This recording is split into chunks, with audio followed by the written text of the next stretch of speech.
Welcome to Season 4, Episode 26 of the Jordan B. Peterson podcast. On this episode, my dad is joined by Yeonmi Park. Yeonmi Park is a North Korean defector and human rights activist trying to shine a light on the atrocities that are still being committed in North Korea by the current Kim regime. She wrote her experiences into the bestseller In Order to Survive.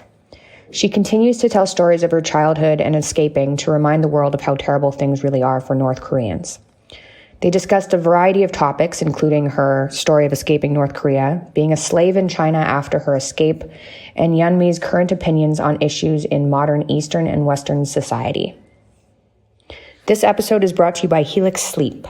Traveling has given me a new appreciation for my mattress. Helix Sleep has a quiz that matches your body type and sleep preferences to the perfect mattress for you. You also get an option where they can make half of the mattress a different way so that your significant other, who likes it super soft, can have a different type of mattress on their side. Helix has soft, medium, and firm mattresses. Mattresses great for cooling you down if you sleep hot, and even a Helix Plus mattress for plus-sized sleepers. I took the Helix quiz and I was matched with the Helix Midnight. I have a bit of a difficult time sleeping, trying to calm my brain down, and the fact I have a mattress I like makes a huge difference. Mixed with white noise, a cold room, an eye mask, and a memory foam pillow, I can relax a bit. If you're looking for a mattress, you take the quiz, you order the mattress that you're matched to, and the mattress comes right to your door shipped for free. Just go to helixsleep.com/Jordan, take their 2-minute sleep quiz, and they'll match you to a customized mattress that might give you the best sleep of your life. They have a 10-year warranty, and you get to try it out for 100 nights risk-free. They'll even pick it up for you if you don't love it, but you will. Helix is great. You don't need to take my word for it. Helix was awarded the #1 best overall mattress pick of 2020 by GQ and Wired magazine. This is a great deal. Helix is offering up to $200 off all mattress orders and 2 free pillows for our listeners at helixsleep.com/Jordan. That's helixsleep.com/Jordan for up to $200 off and 2 free pillows. Enjoy this episode.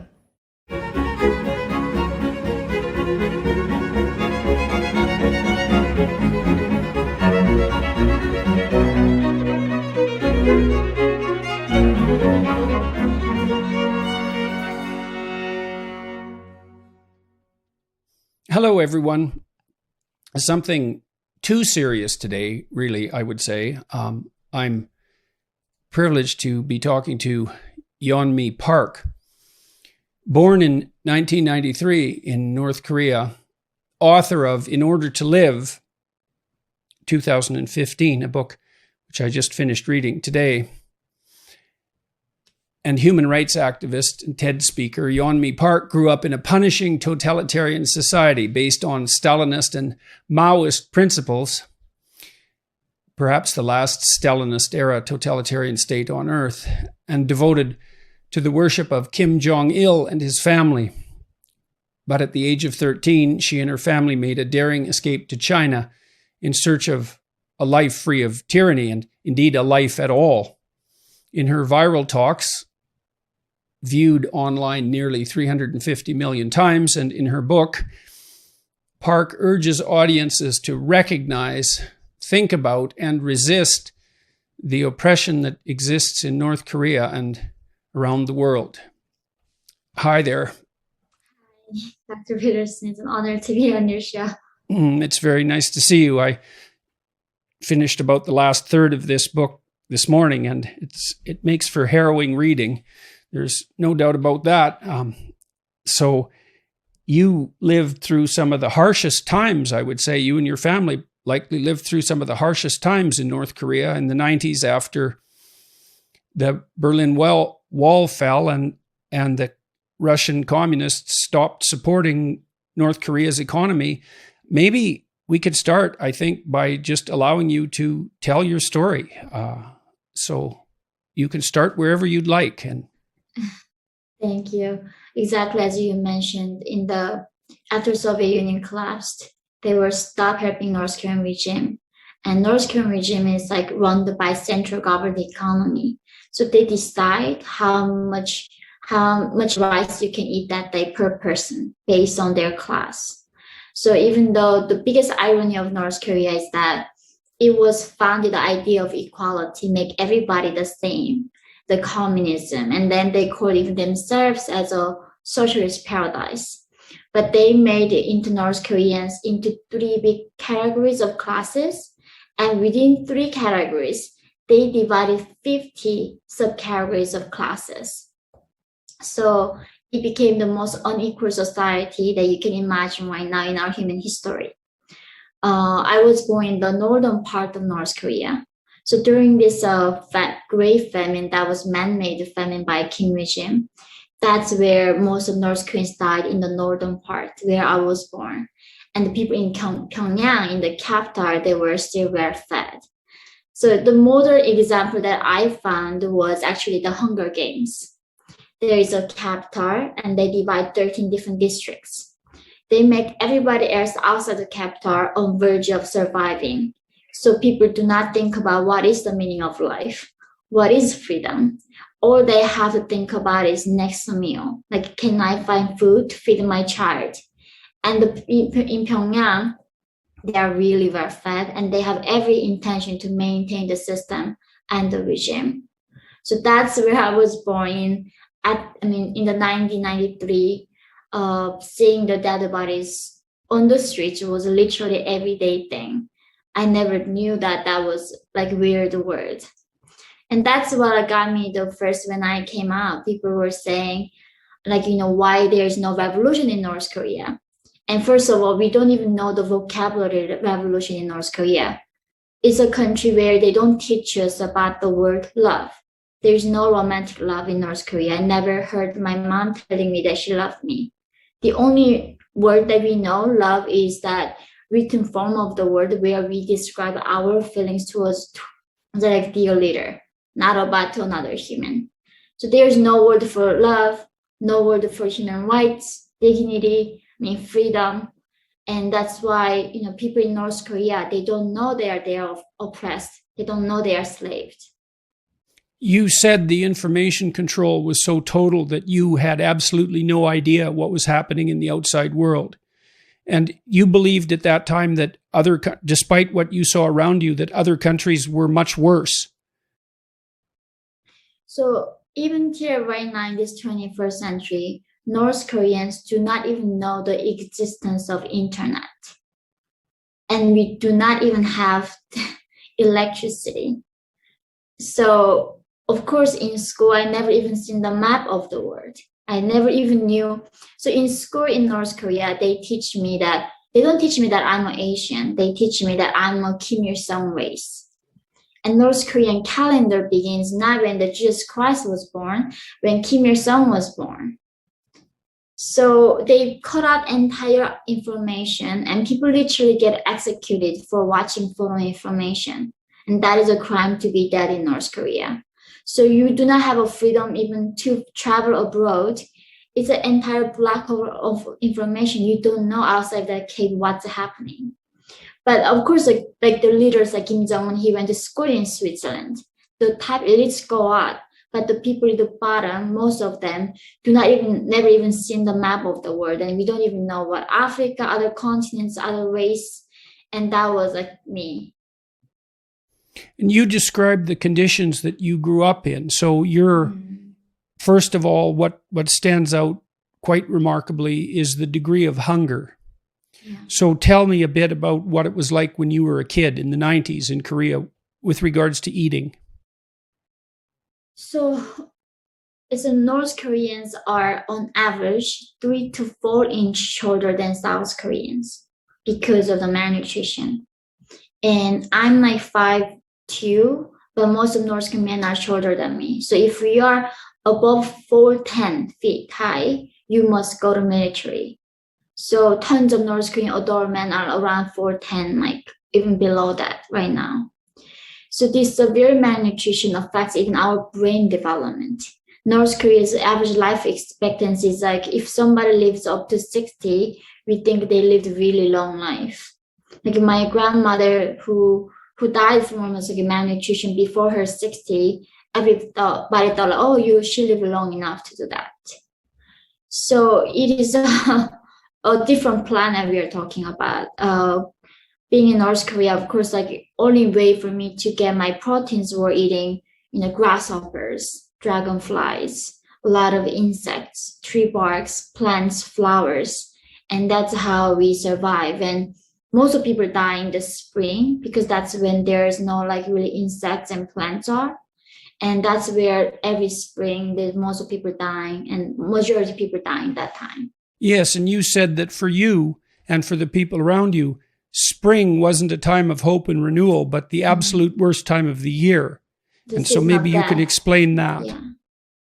Yeah, so every spring I remember my skin sort of like cut off from the like vitamin lackness that I would get dizzy, and it's like season of death every spring. The people who couldn't wait until the summer so the plants grow, and that's when like we all know that tons of people are gonna die. And I still remember I escaped in the spring in the March of 2007. One day I had a really bad stomach ache. And my mom took me to the hospital. But in North Korea, of course, there's no electricity. There's no x-ray machines, none of that. Literally a nurse using 1 meter to inject every patient in the hospital. And people don't die from cancer in North Korea. They die from infection and hunger mostly. And the doctor literally told my mom that she has an appendix. I think we got to operate on her like right now in this afternoon. And they do not use anesthesia. It's a very, like, people don't use anesthesia in North Korea. So they would cut my belly open that afternoon. And I was fainting, and they said, oh, she just malnourished. She got some infection. She doesn't have any appendix. And then they closed me back. And then literally from our hospital to the bathroom, there were like piles of human bodies piled up. And you see children like chasing the rats, eating just rats, eating human eyes first, and then children catch these rats and they eat and they somehow die from I don't know what it is. Then rats eat the children back. So this cycle of us eating rats and they eat us back is going to continue and continue. Yeah, and you said that was happening in the hospital. You also mentioned in that episode that you woke up before the surgery was over because the anesthetic ran out. Mm-hmm. It was not even like actually a full anesthetic. It was more like a dose of, I think, sleeping pill, like a lot of tons of it. So, most of people in North Korea right now, even when they cut their legs open, sewing their bones, they do not give any anesthesia because it's a free healthcare and regime do not provide anything for the people. So, yeah, you mentioned as well, and so we can talk about your familial situation, that in the 1990s, the average wage in Korea was the equivalent of $2 a month. Mm-hmm. And so $1.90 a day is what the UN regards as the line between poverty, like absolute privation-related poverty, and enough to barely subsist on, $1.90 a day. And so North Koreans were making as much in a month as the UN allows for poverty in a day. And you describe, eating virtually nothing. Rice was a luxury. Other forms of food, especially protein, were virtually unheard of, including fruit. And you, in some of the most memorable sections, you described going out into the fields with some other children, and you were about 7 or 8 years old, I guess, at this time, and catching dragonflies and roasting them with a lighter. Mm-hmm. And that was where you got your protein. I ate tons of grasshoppers. I remember always, even though it was a free education when we go to school, so in North Korea, there's no concept of minor. And there's no concept of I. They don't allow us to use the word I. So even though, like I say, I like food, they say we like food. We like our country. So, and in that scenario, when we go to school, they all view us as a revolutionaries. And therefore, even the children, when they go to school, even 8, 7, 9 years old, we all have to work in the manual construction zones. So therefore, children, even when they can afford to go to school, it doesn't really mean much to them go to school. And most of children now in North Korea cannot afford to go to school and stay at home. And that was like my job. And parents go out to find food. Children would like clean and bring the drinking water. We don't even have a sewage, and going to mountains and bring a lot of the firewood because we don't have gas or coal, anything. We have to find anything we can find in the nature to cook food. So it's almost like 16th century of lifestyle that we go to the river and we bathe in the summertime, and in the winter we don't bathe. And only a few times we take bath. And that's why I still sometimes cannot believe that this is the same life that I'm living in right now. So you mentioned earlier the class distinctions that were drawn in North Korea, and this is a characteristic of other totalitarian states, including those hypothetically predicated on absolute equality. You saw this happening in the Stalinist era and also in Maoist China, where if your family members were associated with a group that was deemed oppressive, then that still might impede your chances of survival, let alone progress 3 or 4 generations later. So and I believe your family, if I remember correctly, your grandfather or great-grandfather was a landowner. Mm-hmm. And so what did that mean? So exactly, that's what North Korea does right now. They still have this thing called guilt by association. So if one person does wrong in North Korea, it doesn't mean just you are the one get punished. 3 to 8 generations gets punished. So when there was one high-ranking official escaped, they killed more than 30,000 people because of the one person's defection. And that's the cost that I had to bear, me speaking out afterwards of my 3-generation family back in North Korea that punished. So that's like that my great-grandfather, I think, were small landowner before the communism, everything began in the 1900s, only that time. Because of that, then my grandmother her status was down. And the trickiest thing about North Korea's status is that there's not even something called marrying up. Some other countries, if you marry somebody from higher status, you can go up with them. But in North Korea, there's only going down. If you're high status and marrying to somebody low, you go down with them. That's how they prevent mixing different classes. Right. And so that's one of the consequences of this idea of group guilt. And so the system is predicated on the idea, or was predicated originally on the idea, that the landowning class was oppressive, tyrannical, and well, they were thieves. They were immoral thieves, essentially, as an entire class. And then that class guilt became so pervasive that it wasn't escapable across generations. That's where the idea of group guilt takes societies. And how would you contrast that to what you see in the West? It is so unbelievable. Like, I went to school in America, to university, and or talk about this, America also had a slavery and like all those oppression, but now they're collectively being guilty for their history. And how many generations ago was that even? And then people still trying to punish people who were not doing it at the time. And how do you choose your ancestors? I think that's what was the hardest thing for me to be in North Korea, is that, I wish I had that option to choose the things back then, but it's not within your control. And now also in America, I see these trends of people going after people whose ancestors were perhaps the like slave owners. But how is it even relevant to that individual right now, who they are? It's not something they contributed back then.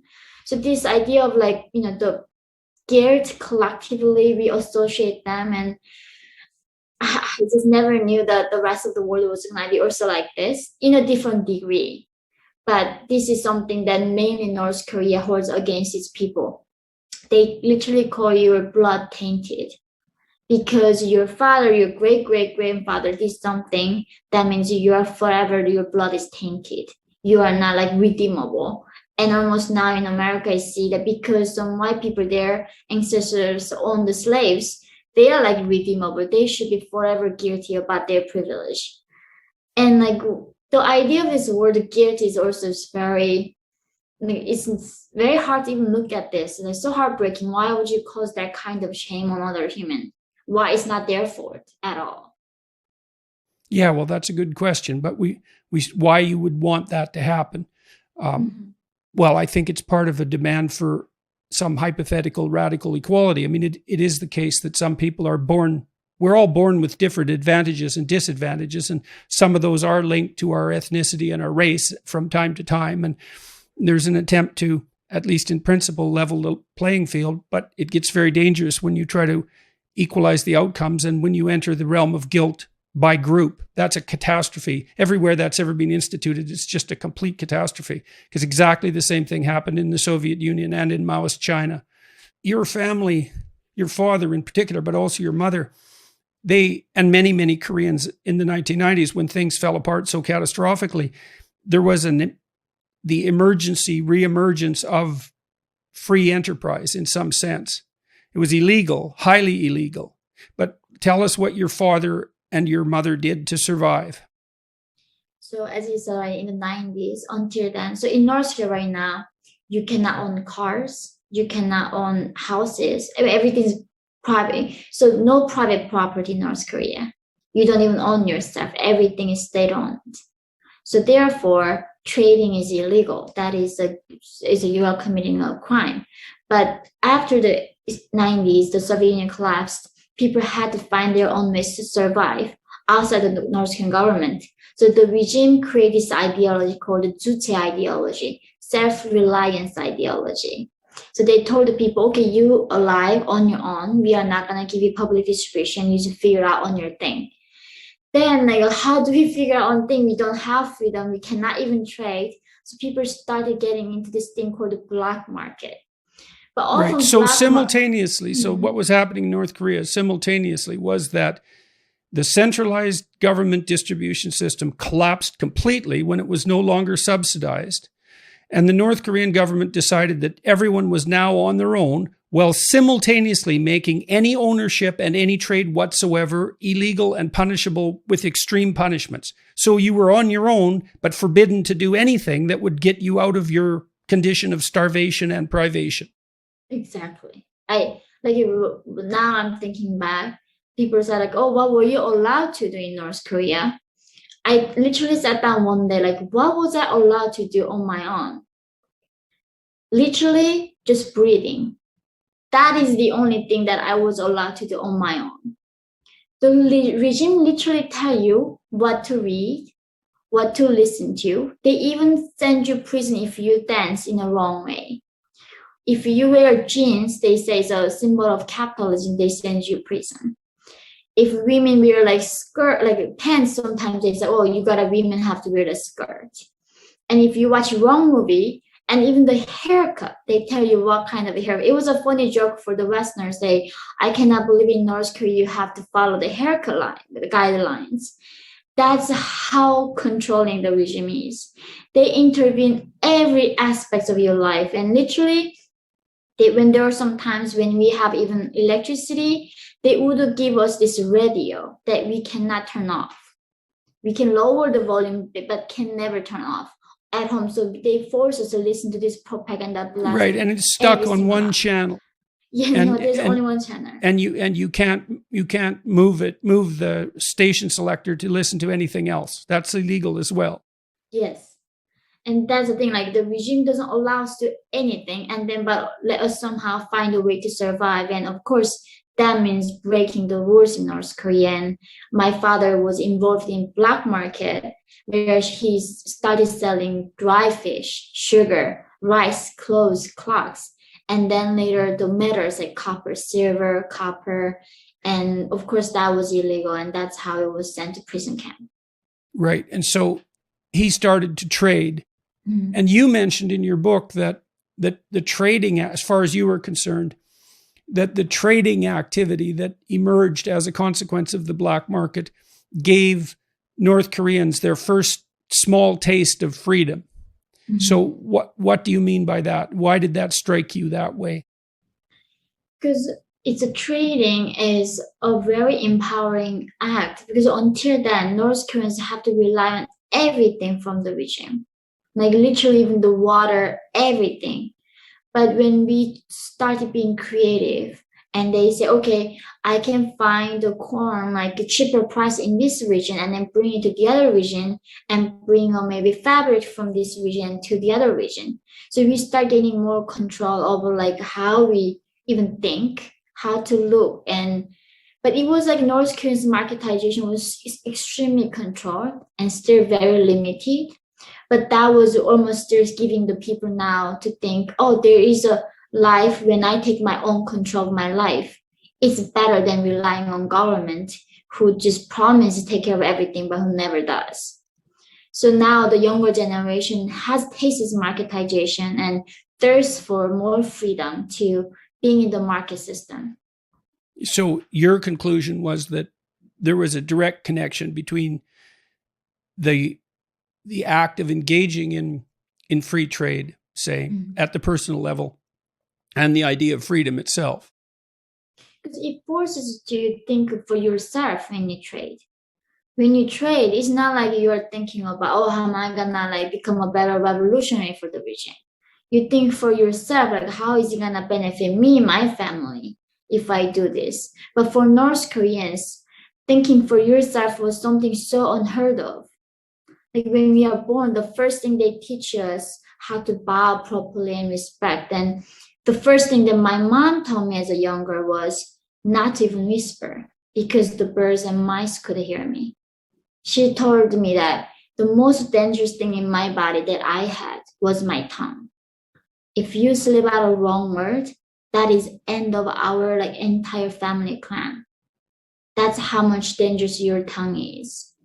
Yes, so you carefully discuss your experiences with free trade and attribute to that the dawning idea of autonomy and individual freedom, whereas the act of trade is deemed illegal and immoral by the totalitarians, and that's associated in some manner with their insistence that private property is theft and that capitalism by its nature, which would include any free trade of any sort, is also corrupt and malevolent. Right. So, all right. So your mother, you talked about the restrictions on your speech, that even the mice had ears, so to speak. Your mother was almost thrown into prison camp because of comments that an uncle of yours made. I believe he was visiting from China. And so can you tell that story? So when I was really young, we had some relatives from China. He came and told my mom, and Kim Il-sung, the first king, died. And he said that he didn't die from hard working for the people. Because when the Kims died, they told us that, like literally they tell Northern people, Kims are starving like all of us. They cannot even sleep. They work tirelessly for us. That how grateful we are for having a leader who's that selfless. But told my mom, actually, he didn't die from like those exhaustion from hard working. Rather, he died from some heart attack caused by medical condition. And then my mom was a true believer still. She was telling her best friend that, can you believe how foreign like bad people are saying like these ridiculous rumors about our dear leader? And she was more like telling out of anger that she heard. It wasn't like she was questioning it. But even that was, so in North Korea right now, like you and me, and there's one person, three of us sitting here. I'm watching you, and you're watching the other person. And that person watching me. So even though I'm being a nice person, not gonna report on you, I know that someone watching me gonna report on me. But if that person is not reporting on me, then he's gonna be also reported by the other person. So you're being spied, and you're just spied on someone. That kind of system made us to not trust in another human.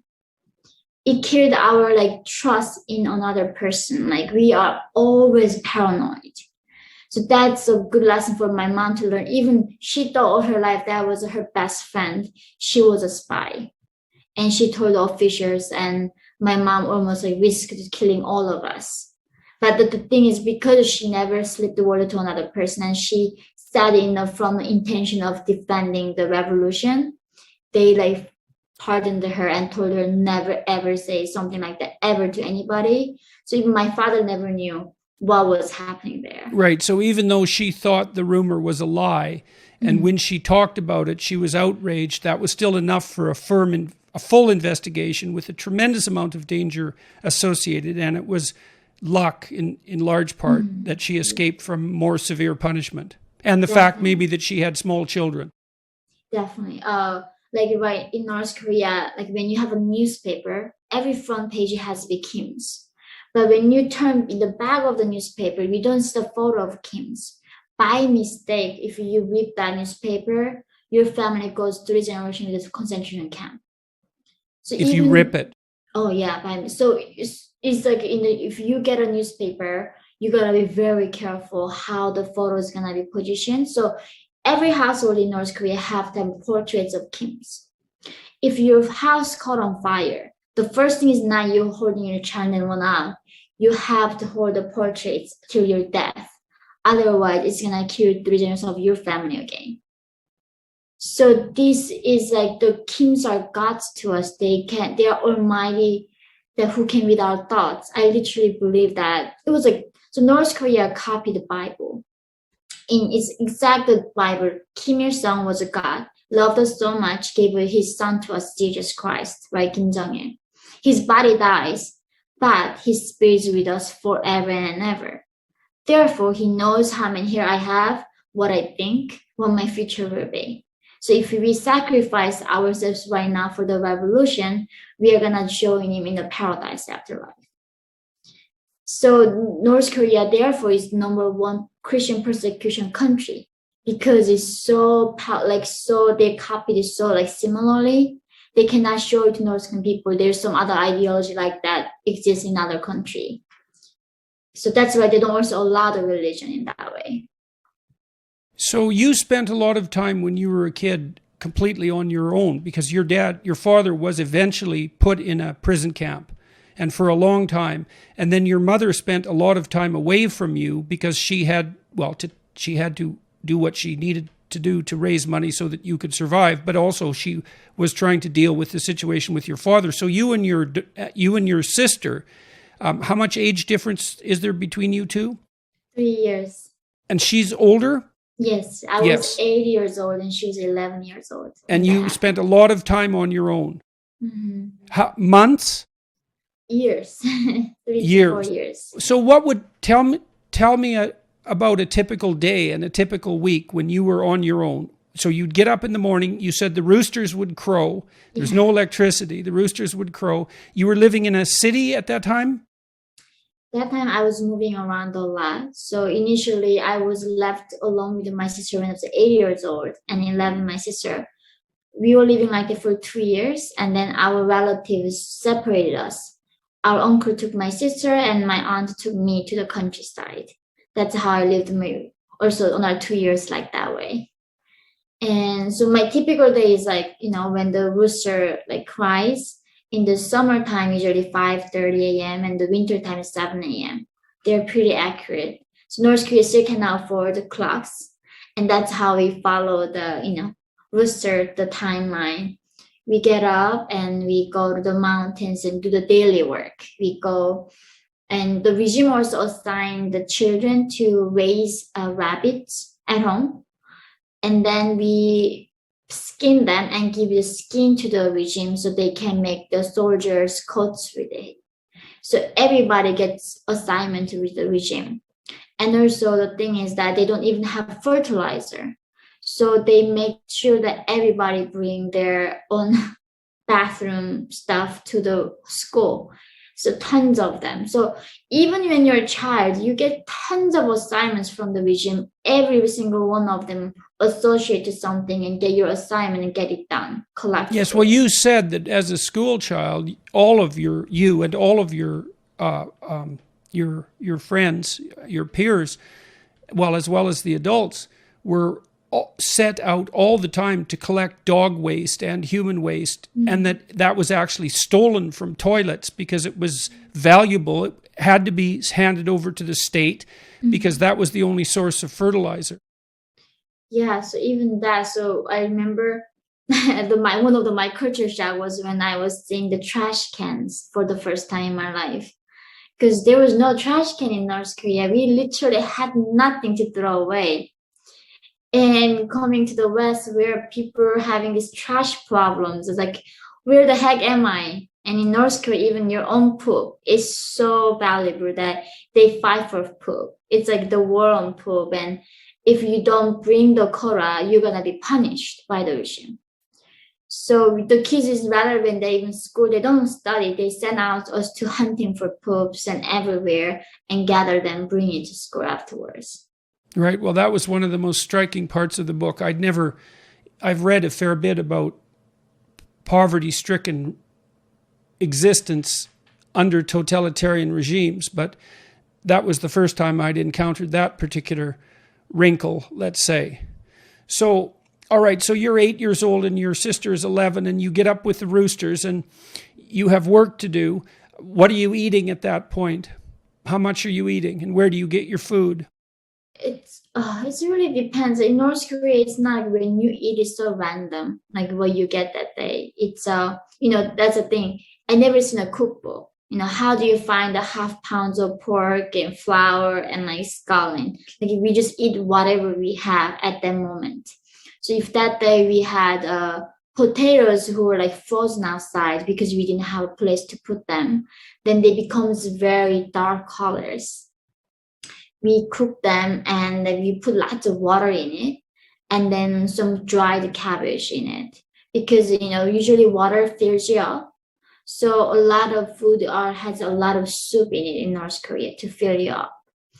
And, we make sure that we have enough food for the evening. We divide each meal. So depending on how much food we have that day, in the morning, I more like do the public distribution for each one of us.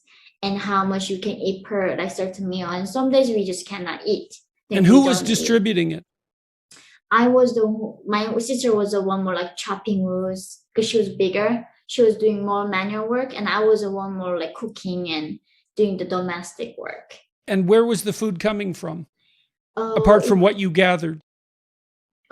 Sometimes my mom, before she goes away, like for several months, she leaves us with a few kilograms of corn and like other grains. Then we have to divide it for like 6 days. We don't know when she comes back or she will ever come back. You told a story at one point about your mother leaving. I believe she was gone for several months and she left you some money.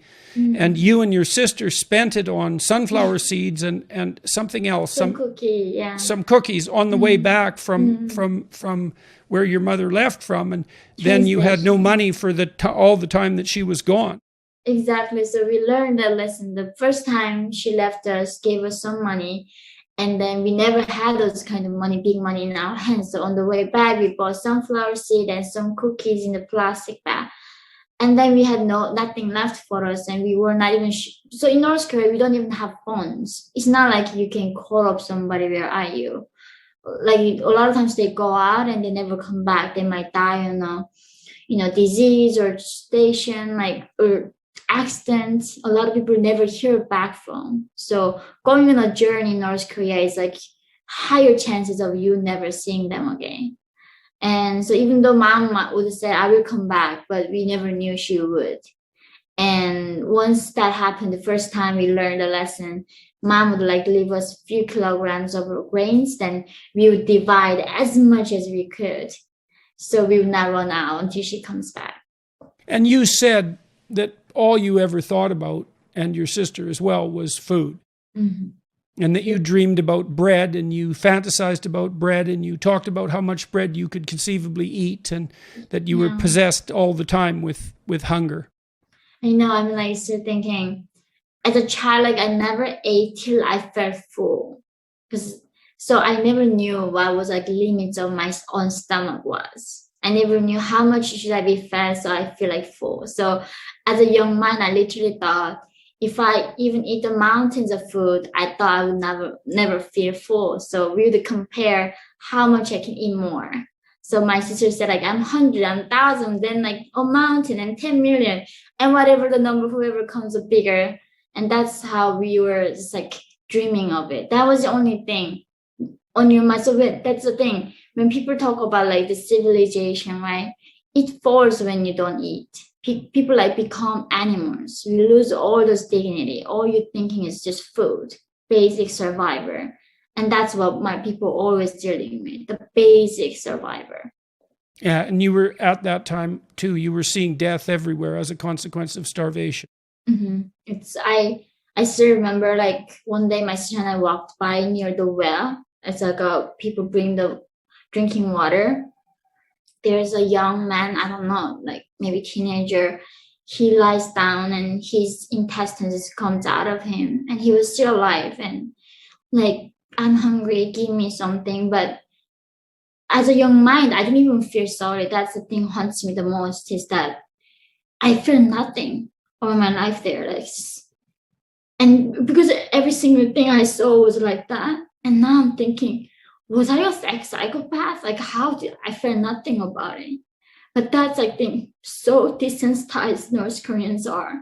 Like, I think if you're in shock, you were in shock all the time. I mean, you said in many of the experiences you had, for example, that you felt like you were outside your body watching. And that's a classic sign of dissociative stress. And you were in a situation like that all the time. So I don't think that you have to consult your conscience about that. It's in your book itself. There's no shortage of empathy on display. So, and I don't think it's a comment on your character. It's a comment on the absolute horror of the situation that you found yourself in. And obviously you were capable of great loyalty to your family members and even to some of the people that treated you very, very badly. I mean, the men that you were involved with, in part, once you escaped from North Korea, you had ambivalent relationships with. But I mean, in some, you were able to see their humanity despite the terrible situation that you had been placed in by them. So I don't think there's any issue of you not having the full range of human feelings. It's just you were in situations that were so terrible that fortunately no one in the West essentially can even imagine being in a situation like that. None of us, to speak of, or a very small minority of us, have ever been hungry forever, let alone for any protracted period of time, and certainly not to the point of chronic malnutrition. That just doesn't happen here. And so, okay, so you lost your father was imprisoned when you were about 7 or 8. And what happened to him? What was the consequences for him? He was doing quite well in some sense by North Korean standards with his trading. So he was good at what he was doing, and your mother helped him. But he got imprisoned, especially after he moved up into more dangerous commodities. You said that he started to trade metals and that he was hiding the metals in railway cars that were reserved for I think I've got this right, for Kim Jong-il. Yes. And because they wouldn't be searched. Yes. So every train in North Korea, we only have one train line, and that goes from one side of the country to the end. It sometimes takes a month to go because of low electricity and the railways are very bad. And that's why there's always reserved one cargo that carries the things to Kim's from. Yeah, and what's in that car? Just out of curiosity. I mean, we hear these rumors. They grow the parts of the country that has the best land for growing apple or growing something, like the best of the best from the country that is specially reserved for them, and nobody actually really knows what's even in there. Even when those people who search that cargo cannot go, and the people who guards it, they have to do body search and health checkup for them.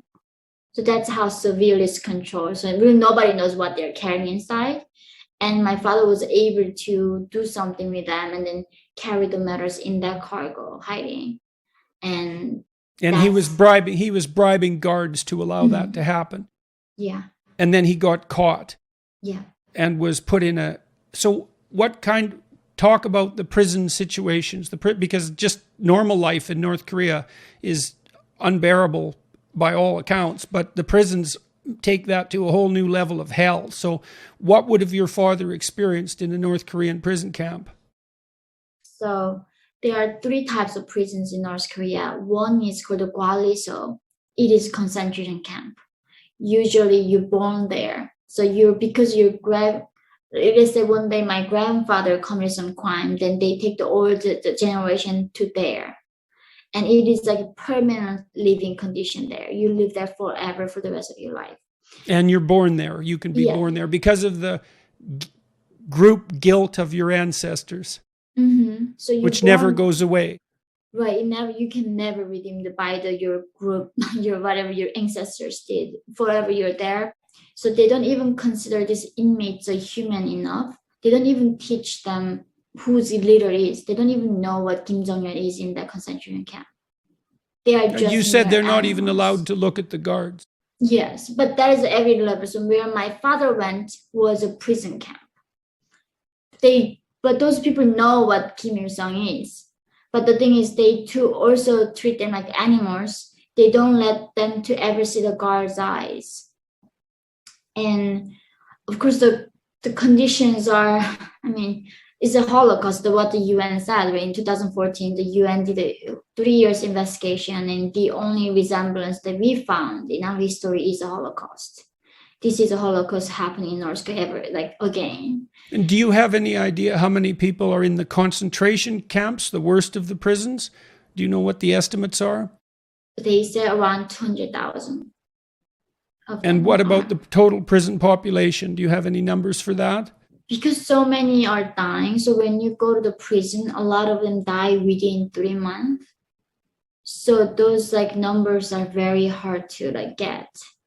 And it's the most secretive country in the world. Even though the America cannot figure out North Korea. So those, we know that their positions, we can even satellite seeing those public executions happening. But it's very hard to estimate how many going in and how many dying after 3 months. It's hard to calculate that numbers. And so your father was in prison for how long? He was sentenced to more than 10 years. Initially I thought it was 17 years, but North Korea showed the record. It was 11 year sentence, prison camp. He got out something 4 maybe years later for the sick leave, which means he was bribing. That's the thing. Right, Even he played a trick on the ward. Yes. Right. So he think for the sick leave, once you get cured, you go back to prison again. And he was a very a businessman. He lured guards and get him out, and that's how he got him out during his sentence. And so you saw your father again after a couple of years. How many years were you without him? I think 4 years. 4 years. I saw him again when I was 12. Right, and you described that in the book. And so what did you see when you saw your father? What had happened to him? So when I was reading this book by George Orwell in 1984, it talks about the man Winston, who had a lot of wits, and after that all the torture, he became empty, right? And a lot of people read that book as a fiction to them, but for me that was my father.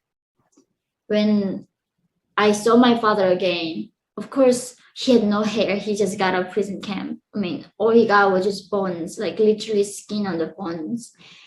And the thing is, I didn't even feel anything. That's what I'm still guilty is I felt nothing. He was just so empty. His eyes were just hollow and empty. And then he was starting singing songs I didn't do enough for my country. He was so guilty that he was not a good revolutionary or whole. And it wasn't him. And in some ways, that was worse than killing him. They killed his soul permanently, that he never came back. Until he died, he felt guilty that the crime that he committed for the regime. Till his deathbed, he told me never betray the dear leader. And I don't know what he did to him, but he came out as a completely different person. So it was not long after that you and your family decided to leave North Korea to escape. You were 13. Yeah. Your dad died. Mm. He died of cancer. Yeah. And it wasn't long after he got out of the prison that was the case. Mm-hmm. And then you guys decided to make your way to China.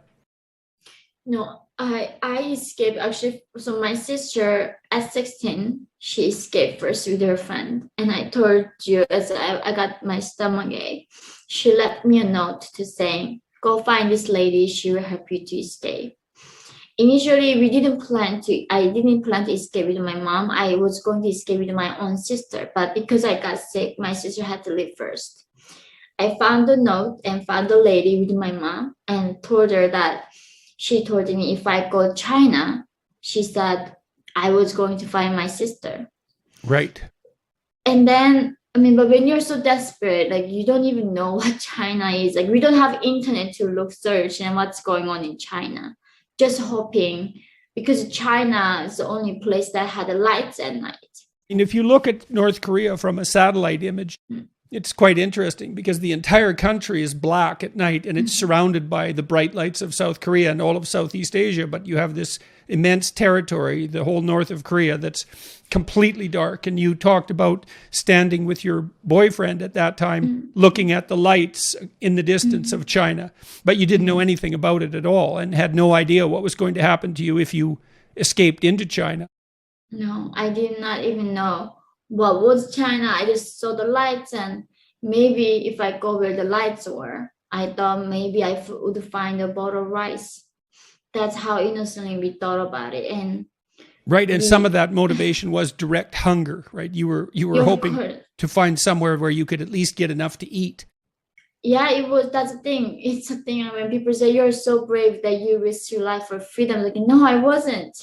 I didn't even know what freedom was then. Like, how do I know what freedom is? And I just was literally escaping to find some food to survive from hunger. And that's how we crossed that frozen river that night with my mother and myself when I was 13 years old to China, leaving my father behind back in North Korea. So tell us what happened. Tell us about what happens to North Koreans as they move with the traffickers into Korea, because that's a whole story in and of itself. And it was something you had no idea about. I know this is a thing, like the world is obsessed talking about slavery, but this is a slavery that's happening just right now at this very moment that we are talking about this. So there are like 300,000 North Korean defectors are in China, and they are all enslaved by Chinese people. I was one of them. In 2007, we found this lady. Miraculously, she wanted to help me to go to China. I didn't even know why. She bribed the guards. So in North Korea, it's the most heavily guarded border with the people with the machine guns. And Kim Jong-un literally buries landmines on the border, so people would not escape. So entire country is a concentration camp. Entire border is sealed. We will luckily bribe the guards. We crossed the frozen river to China. And of course, the first thing I see was my mom being raped in front of me. And you said that your mother offered herself as an alternative to you. Yeah. And you were 13 at the time. And that was your first introduction to sex of any sort, because there was no sexual education or contact for young people. There was no sexual education and no romance, no dating, anything like that. So that was your first introduction. I don't imagine you even understood what was happening. No, that's the thing. Like, I go there and I was like something 60 pounds. I was very malnourished, maybe 50 something, but so small. And this man was like, I want to have sex with her. And my mom's like, what do you mean? Like, she's only a child. And then he's like, I want to have sex with her. So it's like, just take me instead. And he was raping her in front of me. But I'm like, I just never seen a sex video ever. Never even knew what rape was. That word was not even in my head. I just seeing something so horrible that I didn't want to see. And after that, they took us to this house where they would like literally make us stand up, make us turn around, take our teeth and everything, and making price on our body. Yeah. Now let me fill in a bit of background there. So the way you lay that out in your autobiography is that there's a heavy demand for North Korean women in China, especially rural China.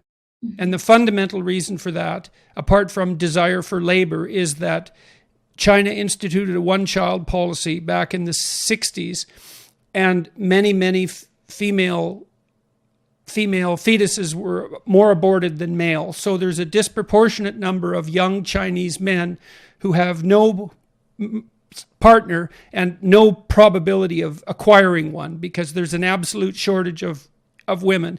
And so you and your mother were valuable commodities because of the shortage of women.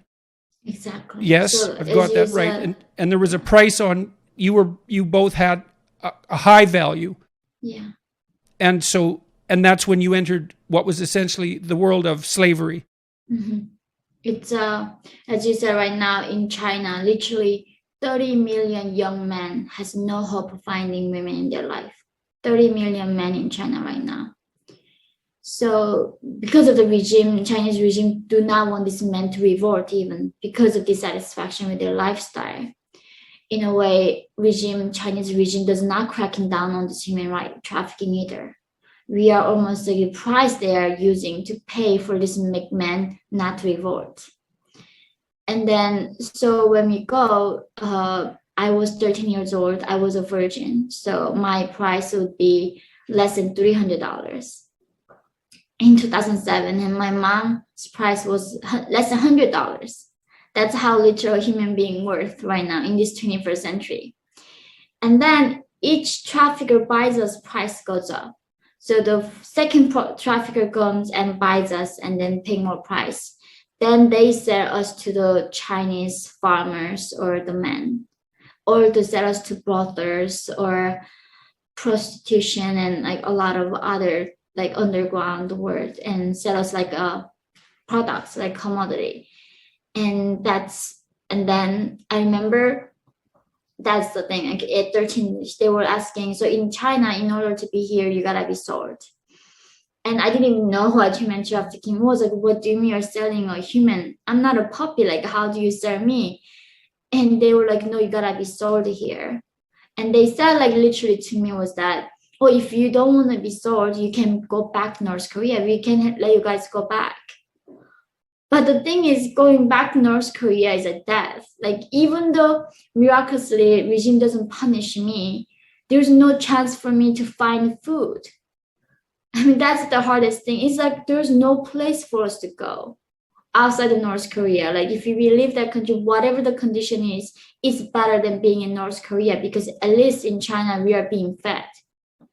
Doesn't matter we are raped, tortured, we are at least being fed.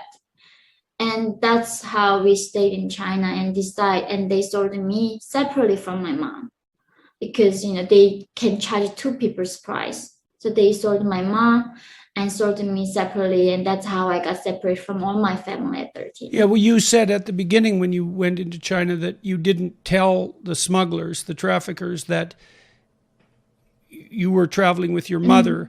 You said that she was younger than she was, and you said that you were older than you were. Exactly. Because they weren't going to take you otherwise. Yeah, so the lady... And you had no idea what was in store for you at that point also. No, I did not know. But she told me, oh, don't tell them you guys are mother and daughters. Just say you're maybe aunt or something. And told my mom, you're much younger, you're much older. And because human trafficking was something that I didn't hear about in my life, I was so scared. Because in North Korea, there's no bad news. Every news is a happy news, how amazing we are winning in the revolution. So I never even knew what rape was. Like in America, if you watch news, like somebody raped, you know what rape is. But in North Korea, they steal every information from you. Like news is not actual news. So not knowing what rape is, not knowing what human trafficking is, and just completely into another like planet. But you had enough to eat. Yeah. And was that the first time in your life that you'd actually had enough to eat? Were you able to find enough so that you could eat until you were full? Did you experience that at that point? That's when I learned. Another thing is, it didn't matter that I had food to eat again because I lost everything that mattered to me. Like I lost everything. And so I wanted to kill myself. Like I finally went to the place where there was a food for me, but then that means me being a slave and I'm losing every single one of them in my life. And I was going to kill myself. And at that point, this broker told me, if you help me become my mistress, help me with my trafficking business, that I'm going to help you with your own family. Why did you decide to stay alive? What kept you going? Because my mother, he told me at that point, he said, if I don't kill myself and helping him, then he said he was going to buy my mom, because he's the one who sold my mom to a farmer. Right. So at that point you were separated, and your mother was the enslaved wife, so to speak, of a farmer in a rural community. Yes. So she had to be bought back, and that's the deal he offered you. Yes. And so you decided to stay alive because you thought you could help your mother. Yeah. It wasn't for you. No, I was, it was my life mattered something, right? It meant something. I could do something more than that. So he offered to bring my father, and that's how I brought my father to China from North Korea. And that October, when I was turning 14, in that October 2007, I saw my father again.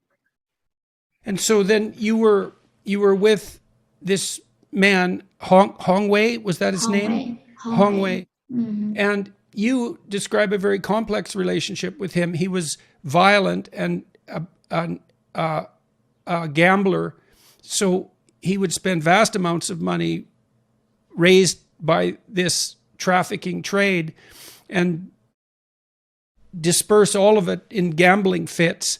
And he was violent to you, but you also believed that over time he came to love you. And so what do you make of that in retrospect? It's an unbelievably complicated situation, to say the least.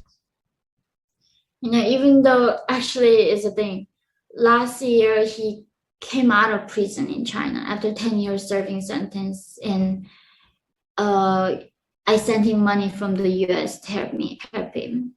And it was for me to, that's the thing. And then I could actually, this morning, I woke up from this nightmare of my time with him, how violent he was. All my day, I was like, was hard of like all those nightmares I went through. But the thing is, like, nobody's pure evil. Nobody's pure, like, anger. And I think that's what it is. Like, as much as he was so evil, I'm still haunted by nightmares. He still, like, saved my parents. He still gave my father's last moment that I can cherish. And I think that's life, really. It's not that, like, simple. Yeah. So you were with him for how long? 2 years. And what occurred after that? You went to Mongolia. What was the trek from him? Now, so he bought your mother back, mm-hmm. and so you're together living with him, you and your mother? Yes. You can't find your sister yet at that point? No, we couldn't find my sister. Your father, is he still alive at that point when you're with Hong Wei? So, yes, during the time, after finding my mom, he brought my father 6 months later. And then my father died 3 months later, after I saw him again. And you said you had changed dramatically after you left North Korea. You stopped being a child very, very rapidly. And you started to take care of your mother and to make the decisions. And also when your father saw you, once he came to China, that he could hardly recognize you. Mm-hmm. It still affects me. I think that at 13, I don't know what I became. It took so hard for me to fear something again. Like when I had my own son, actually in 2018, when I met you at the lecture, that is the year when I for the first time felt something. And like I was so grateful that I was feeling things ever again. And so at 13, I learned how not to fear ever. And I don't know how it was possible even. So my father came and then he died. So I buried his ashes in the middle of the mountain. And after that, Hong was like, he blew all his money from gambling. He couldn't even have. You said when your father did come, though, you did revert to being a child from time to time, that you would sit on his lap and that you would turn back into a younger child and then go back into whoever you had become when you went to China. Yeah. I think there were many versions of me back then to survive. Whatever the version that was fitting me to survive, I think I became that person. It was so complex. I don't even know like am I, which person am I? Like I became so many persons. I still think I just don't even know how that was possible. Because my father before he died, like he was keep telling me about his childhood, and I think he just really missed me being a child, and I think something may brought that out of me. So my father is very hard thing for me to still deal with, but so he died, and then Hongwei couldn't afford to have us. He couldn't even able to buy us even food in China. That's really bad. He couldn't even able to feed us. So he was saying, okay, I'm not gonna let you go. Then how do we go? Where do we go? Even though your mother at that point, she was insisting that you sell her again, if I remember correctly. Yeah, I did sell my mom because I couldn't feed her. She was saying only way for me to feed in China was being sold again. So I sold my own mom and then gave the money to Hongwei, and then he put us in a one-night gambling. So a few months later, I brought my mom, make her to run away from the farmer that I sold her. And then we luckily found a North Korean lady who operates in a chat room. I don't know, you know this. They bring these girls. So it was better than brothel. That's the thing. I had the option of going to prostitution or going to a chat room at 14. And I thought it's much better than being touched by men physically than going to a chat room. Well, you said that with Hong Wei that, that was your introduction to sex essentially, and that it was catastrophic for you. And so, well, and then you, after Hong Wei could no longer afford to feed everyone, that's when you entered the chat rooms. And you were working in the chat rooms for how long? Maybe over half a year, maybe less than a year. I think so, like 8 months or 9 month time. So, and the people that organized the chat rooms took the vast proportion of the money. Oh, yes, all the money. I think you got $1 out of 7, was something like that. Something like, but even that dollar we had to buy food and clothes and other things. So, but the thing is, still was better there than going into prostitution. And in that chat room, we met another North Korean fellow defector, and then she told me there was way out of all this, which means going to South Korea. And then they say, I told them, what do you mean South Korea? I thought South Korea was colonized by America. It's like the horrible capitalistic corrupt country. And she was like, no, South Korea is free. And that is, I remember still the time I learned the word free that day. I was asking her, what do you mean I'm gonna be free in South Korea? And she, of course, did not know freedom meant freedom of speech or none of that. She literally told me, oh, in South Korea, you can wear jeans and you can watch TV and no one gonna be arresting you for that. And that's how we conceived the freedom as North Koreans. Like freedom meant wearing jeans. So I asked her, then how do I do that? And then she was saying, oh, then you gotta become Christians. There were Christian like operation in China. If we become Christians, they were going to help us. And it was ironic for me, or why? Because I couldn't believe, like, why do we have to keep believing something to survive? In North Korea, we had to believe in Kims. But now, suddenly outside North Korea, we had to believe in God to survive. But the thing is, we are so desperate. Like, literally, if somebody took me or brought me like a rock, asked me to believe in rock, I would have believed. That is like how strong our humans were to survive. And the Christians that you became associated with in China, were those Chinese Christians or were they missionaries from Western countries? Both. They were both. Some of them from South Korea and some of them from China. And they would have these houses that make us to study Bible. And if we prove our faith to them, they then help us to go to South Korea And that was a deal that we become Christians and they were going to help us. So at 15, I became a Christian. They made us to go fasting. I mean, like we were like managed all our life, but they said God can do more than that. So they go us like fasting with a 3-year-old child in our group, a toddler. We go fasting and make us memorize Bible verses. And then they come check us like if we memorize it or not. How do you view that interaction with the Christians in China in retrospect? Was there any of that that was useful, or was it just another belief that you had to adopt to survive? So truly, honestly, Dr. Peterson, until I read your book, 12 Rules for Life, I was atheist. I was so against religion because right now I'm with Christians at 15, studying Bible. And then they found out about what I did to survive in China. And the chat rooms. Yes. And I remember the pastor was saying, "You're so dirty, like it can never be washed." And he literally like some Corinthians, some verse telling me that how some sins can never be washed. And how I was so dirty for doing what I did to survive. And that was actually a lot harder in some ways to going through all that journey, because when I was at least going through it, I didn't think that was a bad thing. I thought like something you have to do to survive. Because my father always told me life was a gift. You have to fight for it no matter what, how hard it is. You should never give up on like life.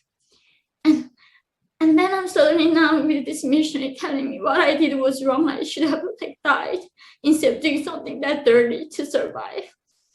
So it was very tough to deal with, like keep thinking for the rest of my life, was it worth it? Well, but also you were at that point too. You said that the reason that you didn't kill yourself was because you wanted to help your mother. You had other people that were dependent on you. It wasn't just you. Mm-hmm. And you were still looking for your sister too. You had no idea what had happened to her at that point. Yeah, I didn't. So yeah, but the thing is now what I'm thinking of that, no matter what he was better than those people talking about inclusion, all of that, because he risked his life to saving lives. Those pastors, those missionaries who sent to prison for lifetime sentence in China. No matter what people saying, like you gotta see their actions. And these people actually cared about humanity than anybody that I met having all this flowery, loving language they are using. So that's the thing, like it's so hard to understand humanity that even though it hurt me so long, I'm like forever grateful for what he did for us. And namelessly, I'm like, I made a name for myself. If I'm dying, people gonna know, but he never did. And he didn't even tell me his name. We asked him, like, tell us your name so we can at least thank you afterwards. Like, no, it's not, I'm doing this for making a name. I'm doing this because of love. Love for Jesus, that he loved us. That's why I'm loving you guys so much. So in a way that he was the only person who showed me with the actions that humans can love one another, that like unconditionally. So it's just very complex.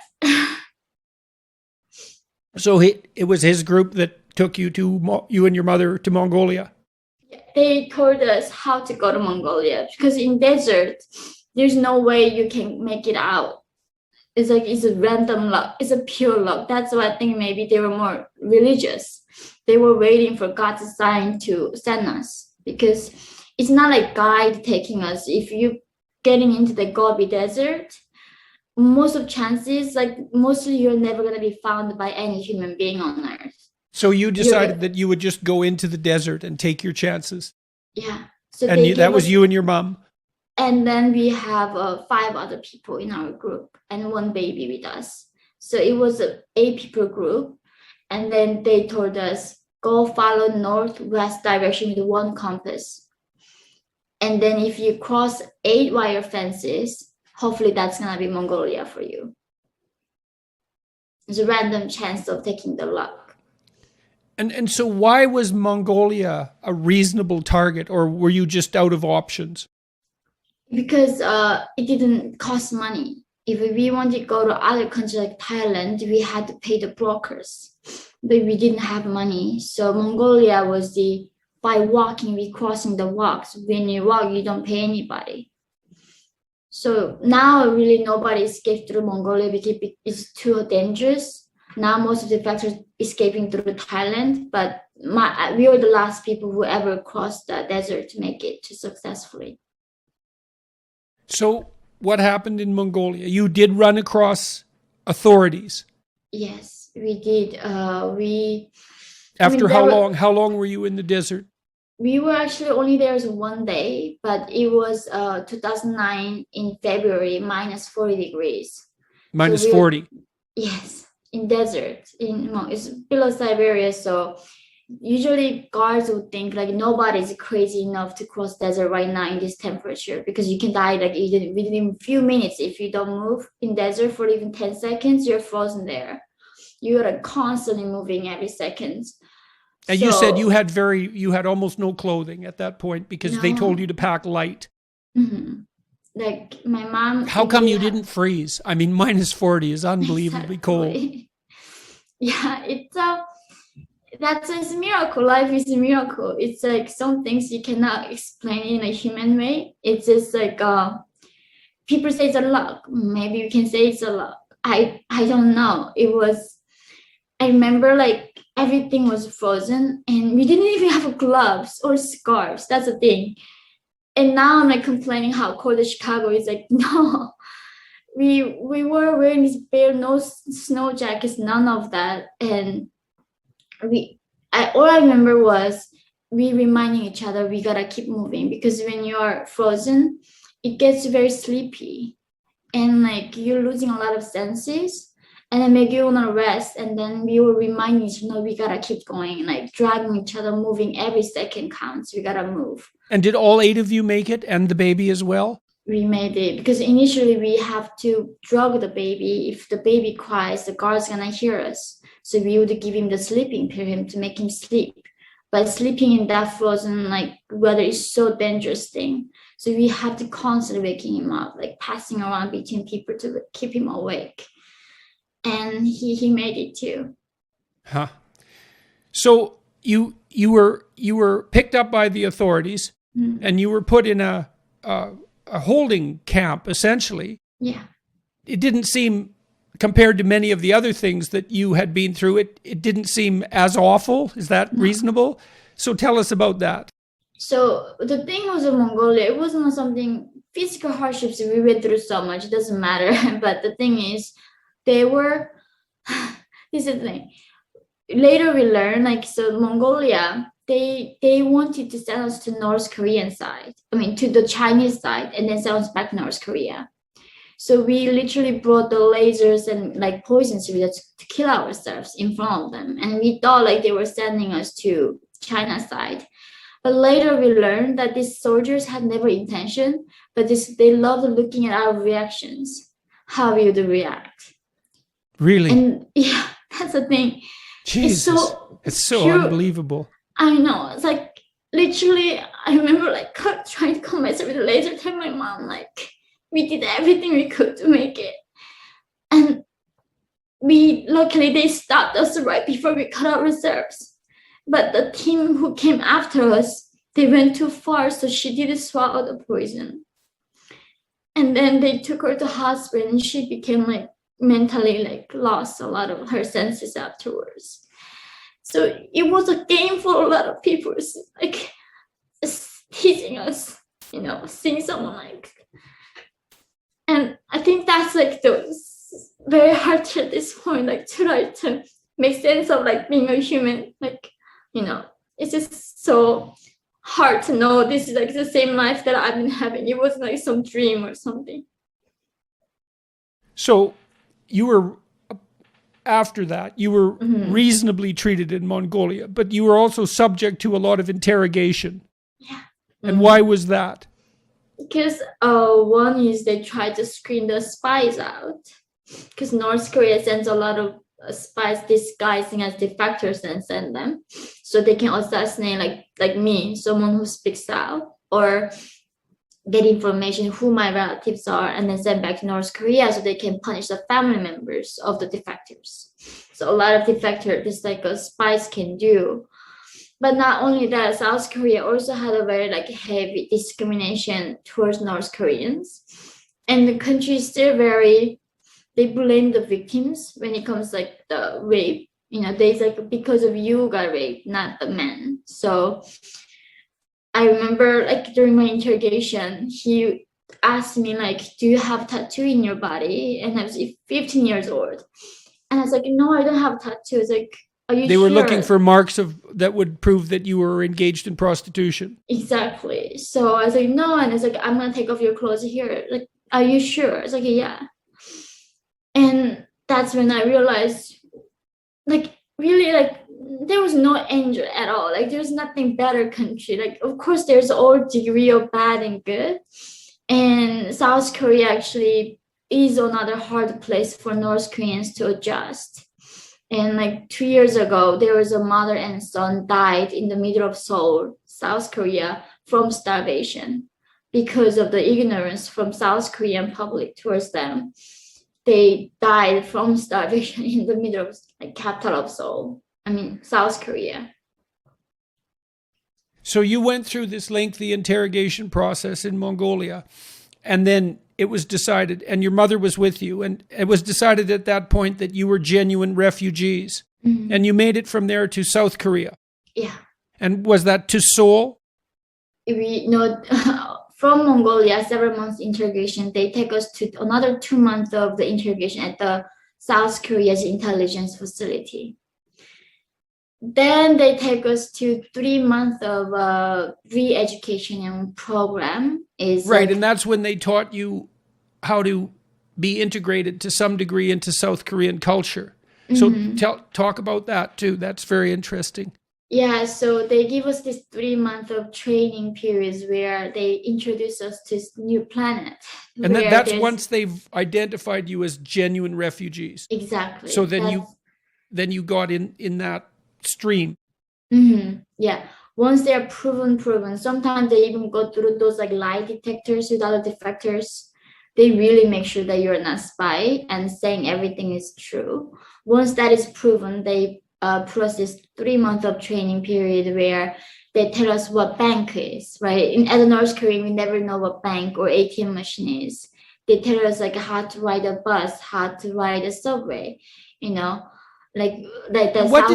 What did you think of all that? I mean, you'd been in China for some time, so this wasn't the difference between North Korea and other countries wasn't quite as shocking, I presume. But what was happening to you when you started to understand the massive difference between North Korea and the rest of the world, and also the fact that everything that you had been taught since you were born and everything your parents had been taught, all of that was, every single bit of it was a lie. What was that doing to you?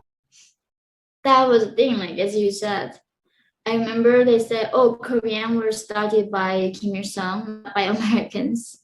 And like in North Korea, literally they tell us Americans are bastards, they are the most evil thing, right? And at that point, my reaction was, so if everything that I believe was a lie, how do I know that what you're saying is not a lie? Like, how do I ever trust ever again? And it was the hardest thing ever trusting ever. It took many years, and when I read by George Orwell's book, The Animal Farm, that's when I realized, what they're telling is actually true. But until that point, I didn't trust what South Koreans were saying. Why was George Orwell's book so relevant to you? Why did it have that effect? Do you know? So I was reading this Animal Farm, not even knowing what that is, and I was seeing my grandmother in those old pigs and these young pigs. When they're like later, when those young pigs born, they don't even know what life was beforehand. They didn't even know the alternative life looks like, right? Because the first pigs were afraid to speak out, and all that terror, they kept silent. So until I was reading that book, I was only blaming the Kim dictatorship because of the dictatorship that we suffered. But when I was reading that book, I could see all those people were voluntarily, involuntarily supporting in this dictatorship. By terror, they were silenced, but it was therefore too that we end up in this. Everybody did something, contribute something, make us North Korea into, the perfect dystopia that we are reading in the books. Contributing what? What are they contributing? By keeping silence. By keeping silent. Yes. When they had something to say. Exactly, because when it came to me, doctor, I didn't even know the word oppression. So if you know you're oppressed, you're not oppressed. But to me, in North Korean young generation, we don't even know we're oppressed. What is that? But my grandmother knew. She experienced before Kim's. She lived through Japanese colonialism. She lived through before Kim's. But because of that, their fear of losing their life and the loved ones, I'm sure they had a reason not to speak up. But because of the fear and not standing up for the rights, just now North Korea in a point where people don't even know what life can look like. Well, Solzhenitsyn was convinced that a totalitarian state could not exist unless everyone was participating in the lie, and that the most potent anti-authoritarian action is to tell the truth. And that means to say something when you have something to say, because not because you're brave, but because the alternative is worse. Exactly. Yeah, that's. And it was Orwell. It's so interesting to me that it was Orwell that opened your eyes to that. I mean, it makes perfect sense, but it's still really something. Yeah, I know. It's that book. I think that's when I realized, everybody was responsible. And that's when I started thinking about speaking out. That's when you started thinking about speaking out. Yeah. I see. Mm-hmm. And so you made a conscious decision at that point. Mm-hmm. Yeah. Why? Because I knew the price of silence. Because that was the price we were paying, right? Not even knowing. That's the thing. When people say, why no revolutions? Because we don't know we are slaves in North Korea. How do you fight to be free when you don't know you're a slave? And that's a different thing. The fact that my people don't even know they're oppressed, that's the thing. What carries me to this point about my father is not of course I would be grateful he ever lived in freedom even one day. But the heartbreaking thing is he didn't even know life could be this free and life could be this beautiful. He didn't even know that. Life could be so different for other human beings. I just wish he knew before he goes, so he doesn't remember this life so hard, just filled with the sadness, And that's the thing with North Koreans. We are talking about different degree of oppression. They don't even know life can be this way. And yeah, so that was my time of understanding what happened and started believing in this freedom. So you're in the re-education process in South Korea, learning to be a South Korean, learning to some degree how to fit in the culture, learning to some degree how to be free. Yeah. Did you start reading at that point, or for example, when did you encounter Orwell? Was that when you went to university later? Before my university, so when I was 16, I think, 16 years old. And how did you come across the book?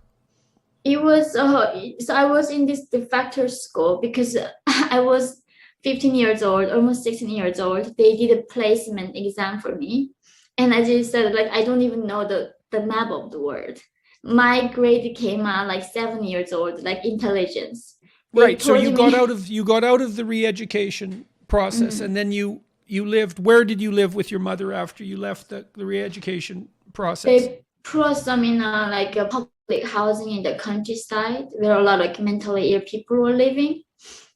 And then that's when you decided that you were going to go back to school. Yes, that's where I wanted to go to school. But then if I want to go to school, there's no way I can be studying with 7 years old. But even though a lot of defectors do that, they start studying with 7 years old in the same classroom. And I want to take a GED. so I could catch up quickly. And I went to special defector school where they would help us studying in the GED. And in the bookshelf, there was this book, tiny book called like The Animal Farm, and I picked it up because it looked very thin. Not big. I was like, it might be easy, quick read. And never knew that was the point where my life was going to be changed. That's really something. So then you went to school, and Yes. you had to convince the authorities to support your desire to be educated. Your plan was to go to university. How in the world did you formulate that plan? How did you even find out about university? I mean, I guess you knew that already in North Korea. You knew that already. But why did you decide that you needed to go to university? What was driving you? It was so. I remember like that they were asking me, "What do you want to do after like kids here after the re-education? What do you want to do?" And I told him like, "I want to go study." And it's like, why? Like studying like South Korea is the most competitive countries and when it comes to education. How are you gonna compete? There's no chance for you to survive. I wasn't even speaking ABCD alphabet English at that time as an adult. So, but I don't know. That's the thing. Something was in me, was thirst for knowledge, that I always knew that I wanted to study. I wanted to learn how the world worked. So I kept that and keep getting back to books. I was reading like 100 books a year, but also the reason I was reading books is like because there's such a high discrimination. Nobody wanted to be friends with North Koreans anymore in South Korea. And everybody told me that I was a failure before even I began. It's like, you are never gonna be competing. You're never gonna be win this competition. So only the books were the ones telling me that I could do it. The books were. Yeah, only the books were telling me, because every book tells you can do it, right? But everybody, the human being I met was telling me I couldn't do it. So I just keep reading books. Yes, well, you can make contact with great minds that encourage you through books. And thank God for that, right? Yeah, that's what they're for. Mm-hmm. So, so you got your high school equivalency. And how long did that take you? I had to do from the elementary to high school. So it took like over just 1 year. 1 year. You did all that in 1 year. Yeah. Mm-hmm. So I went to college at 17. At 17. So you passed your G, and you'd only had 2 years of education in North Korea, but most of that time you were like working at manual labor. Yes. Now how was your reading ability in Northern Korea? Were you already literate? No, a little bit, but then also the vocabularies were so different in South Korea. Like like we don't know what shopping mall is because we don't know shopping, right? Like what is a supermarket? What is dry cleaning? So I had to like write down, like it wasn't like English to South Korea was easier because I already knew the concept. But like learning about gay, even I met somebody gay and he hugged me and he told me, "Baby, don't worry, I'm gay." And then like what gay is, understanding a concept takes way longer than learning a language. So that took longer for me because it's exactly the 1984, the Georgia, where it talks about doublespeak, who controls the language and controls thoughts. So North Korea purposefully eliminated the words like stress, because how can you be stressed in the socialist paradise? So they get rid of stress, they get rid of depression, they get rid of trauma, they get rid of all these concepts that people know here we don't have in North Korea. So I think that was way challenging than even learning new language. So is it fair to say that you taught yourself to read and you got your GED equivalent? You did that in 1 year, and so you were ready to go to university at the age of... How in the world did you do that? How much time were you spending every day studying?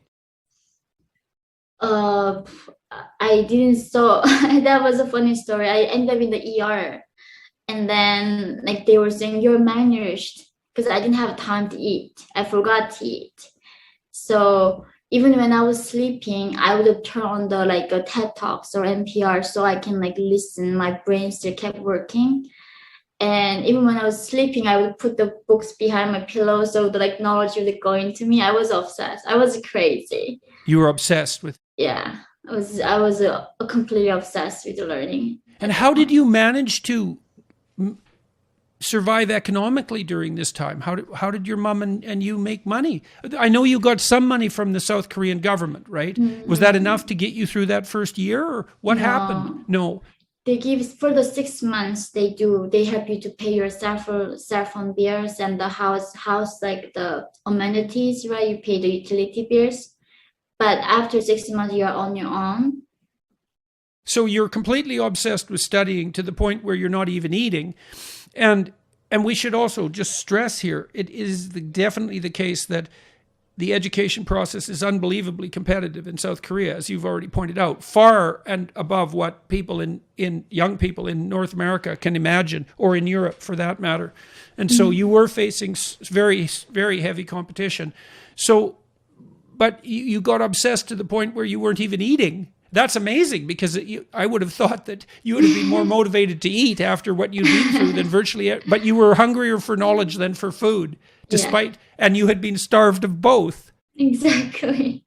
I was working at this I don't know, something called Daiso. It's like a $1 store in South Korea, the Japanese branch. So I was working there as a part-time job, and I was a minor. So my mom had to give the authorization that she would let me work.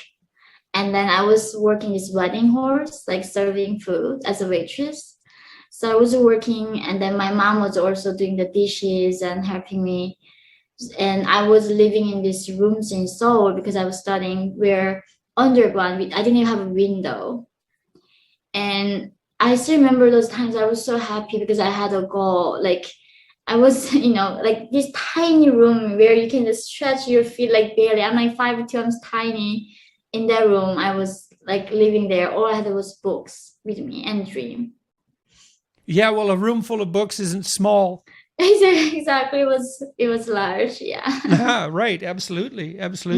So you got your GED, and then you applied to university in a competitive program, and there was still trouble with you getting in, but you managed it. How did you manage it, and how did you decide what you were going to do?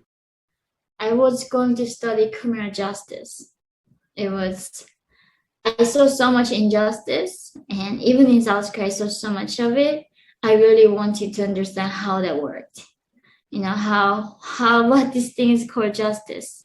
So I'm grateful they gave me opportunity to study that program. But now it's just such a I don't know how I was going through all of that, but somehow back then I had a drive that I never even knew I had. And so you were at the university for how long? 4 years? Was it a 4-year degree? It was 4 years degree, but I only did 3 years and a half. Before my last semester, I went to Columbia University in New York and switched my major there. Okay. Now, in Korea, was that at the same time you were also working at a Korean television station? Exactly. Okay, so there's a bit of a detour there. You were cast in some sense as the North Korean Paris Hilton. Yes. So that's extraordinarily bizarre. So tell me about that. What happened? Now I'm studying criminal justice in a top university, very competitive program, doing this physical training to become an intelligence officer later. And then I get a call from TV producers saying they are trying to make a show, because until that point, North Korea was portrayed as very just heartbreaking documentary. People with looks like robots when their dear leader dies, wailing, looks very inhuman. But they wanted to make a show, entertainment show, not a documentary, entertainment show, bring young girls they thought was pretty, putting in a beautiful designer clothes and studio, put them in a makeup, and then talk about their life in a lively. So their show motto was chat with beautiful ladies. And they had that before, beauties from the Russia, Poland, America. Now they are going to do that with North Korean young girls. I didn't want to go on. I was like, no, of course I'm not. But then they told me, South Korean shows are super popular in China and all other East Asias.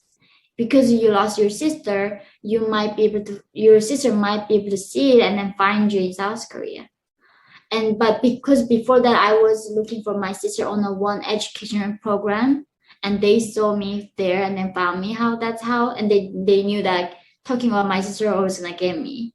So that was a thing. That was a deal for me to go on the show and talk about my sister, and hopefully she sees it and come to me, because I was still looking for her.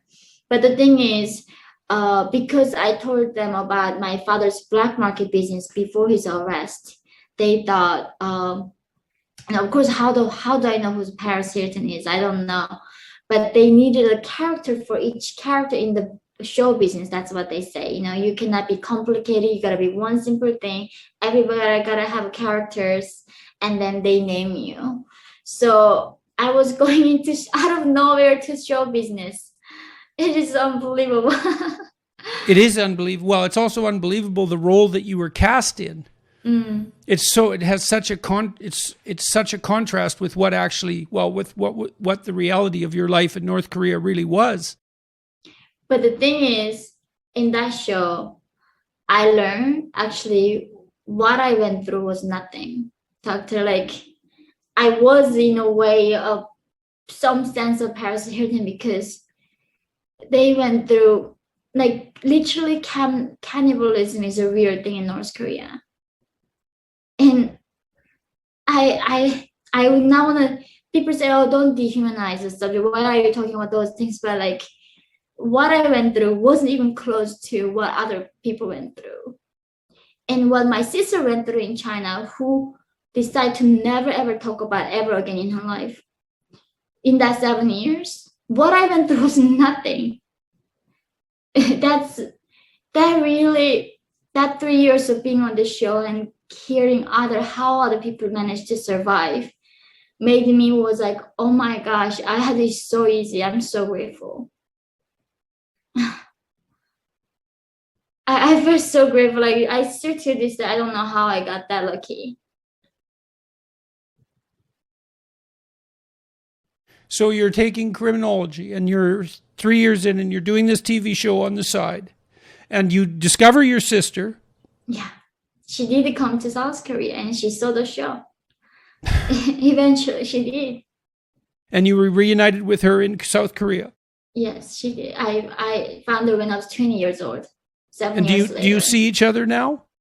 Now my sister is a teacher in South Korea, and we see each other often, but because we live in a different country, I'm in America, she's in South Korea.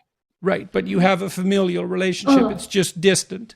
Definitely, yes. Okay, so now you said that you ranked 30th, I think, out of 94 students in the program. Yeah. So you were able to hold your own against the intense competition. Yes, I did my best. Yes, apparently. Yeah. And then, so how in the world did you end up at Columbia? Now, you don't write about that. Do you write about that? Did I miss that? No, I didn't write it because it was after. Okay. So now we're getting to the point. This is past. So I just remind everybody that we've gone over some of the details that characterize this autobiography, In Order to Live. So now we're moving a bit past it because it was published in 2015. So there's been 6 years, six intermediating years. So how in the world did you end up at Columbia? What happened? So one day I have a friend in America told me, do you want to go to this conference called the Youth Leaders Gathering in Ireland? And in South Korea in 2014, I never even been to Europe. And I don't even know what Ireland is. I thought it was somewhere in UK or something. And then they say, if you participate, they would pay your flight and lodging for free. Every South Korean student's dream is going to backpacking in Europe. So I was like, oh my God, I got this once a lifetime to go to Europe for free in my college. And then, so this is a conference called the One Young World. They bring the youth leaders from every country. So they called the North Korean embassy in the UK saying, can you send a delegation to us? And we just need 2 delegates from each country. And North Korea regime told them, no, because they have to spy on each other, we can only send 3. So they said, okay, how about we sponsor 2 and then you guys sponsor 1 so we can bring 3. And then North Korea said, no, thank you. And that's also, okay, then we're going to look for defectors because they didn't want to sponsor for 3 people. That's how they found me, through my friends. So in that conference, I applied to become a delegate speaker along with other 34 delegate speakers. I was just a really average person. And then I did a lot of 3 times like the interview with them. I selected as a speaker at the end, and all other many speakers together. And there I shared about what was happening to my people in China, how the Chinese role on, being silent and still they are allowing this human trafficking happening, right? Like if you see the girls captured by Taliban, like Michelle Obama, have no problem standing up for girls captured by Boko Haram. So many people talk about these girls, but when it comes to North Korean girls, nobody talks about it because they don't want to upset Chinese regime. So my speech in that conference really became vital. And that's what you focused on in that speech. Yes, I was only focusing on the women's, what we are going through in China. And I didn't even plan to be that speech go to viral. Nobody can plan it. It was a pure accident. I was in the middle of university attending. I had to go back to Korea too. But that speech became very vital. And then I got a book offer from Penguin Random House. And then my agent was in New York. That's how I went to New York. But while I was writing the book, I always loved learning. So I wanted to study. I want to continue my study. And they told me there was a university in New York called the Columbia. So that's how I applied there and then went there to study. And did you finish your undergraduate there? Or did you do an advanced degree? You finished your undergraduate then? I did undergrad 4 years there. So I did almost 8 years of bachelor. Okay, and so you'd gone to university and came out of North Korea. Then you went to university in South Korea. So you got to see that culture as an outsider. Mm-hmm. And then you came to the United States and you got to see Columbia University. So what did you conclude about your time in Columbia University? What were your impressions? What do you have to say to people about what you saw? I know you. Oh my gosh! So that 4 years from 2016 to 2020, it was a complete madness. I became very pessimistic about the Western world after university because, literally in these humanity classes, even the economics. I was studying economics for 2 years and later human rights. The professor would send me the emails. Oh, this class we're gonna cover this. If it triggers you, you don't have to come to the class or don't even do the reading. I'm a rape survivor. I'm a slave. I've gone through so many things, and they say, oh, this can trigger the rape. This can trigger this, and then before the class they say, let's go through what do you want to be called, your pronouns. And my English is not that good. I sometimes mistakenly call him or she, and then they start asking me to say they, and then I don't know how to incorporate in my English that pronoun properly. And it made me so nervous to talk in the classroom. And one day I got into a fight with my professor. She was saying, the fact that you're letting men holding door for you is you are giving in to their overpowering you. And I was like, no, isn't it kindness? Is it decency? I hold the door for people too. It's not like I'm trying to signal that I'm powerful than you. And she was like, Yeonmi, you're so brainwashed from North Korea. And I was a scenario, of course, my GPA is gonna be affected. And it's like, okay, I gotta really shut up. I gotta try to do my best to get a good GPA. So that 4 years, I learned to censor myself all over again. And it became ridiculous. I literally risked my life to say what I think is right. And now I'm in a country where I 4 years of time try how to create a safe space and be sensitive enough. So, and where am I? And it gave me a lot of chaos.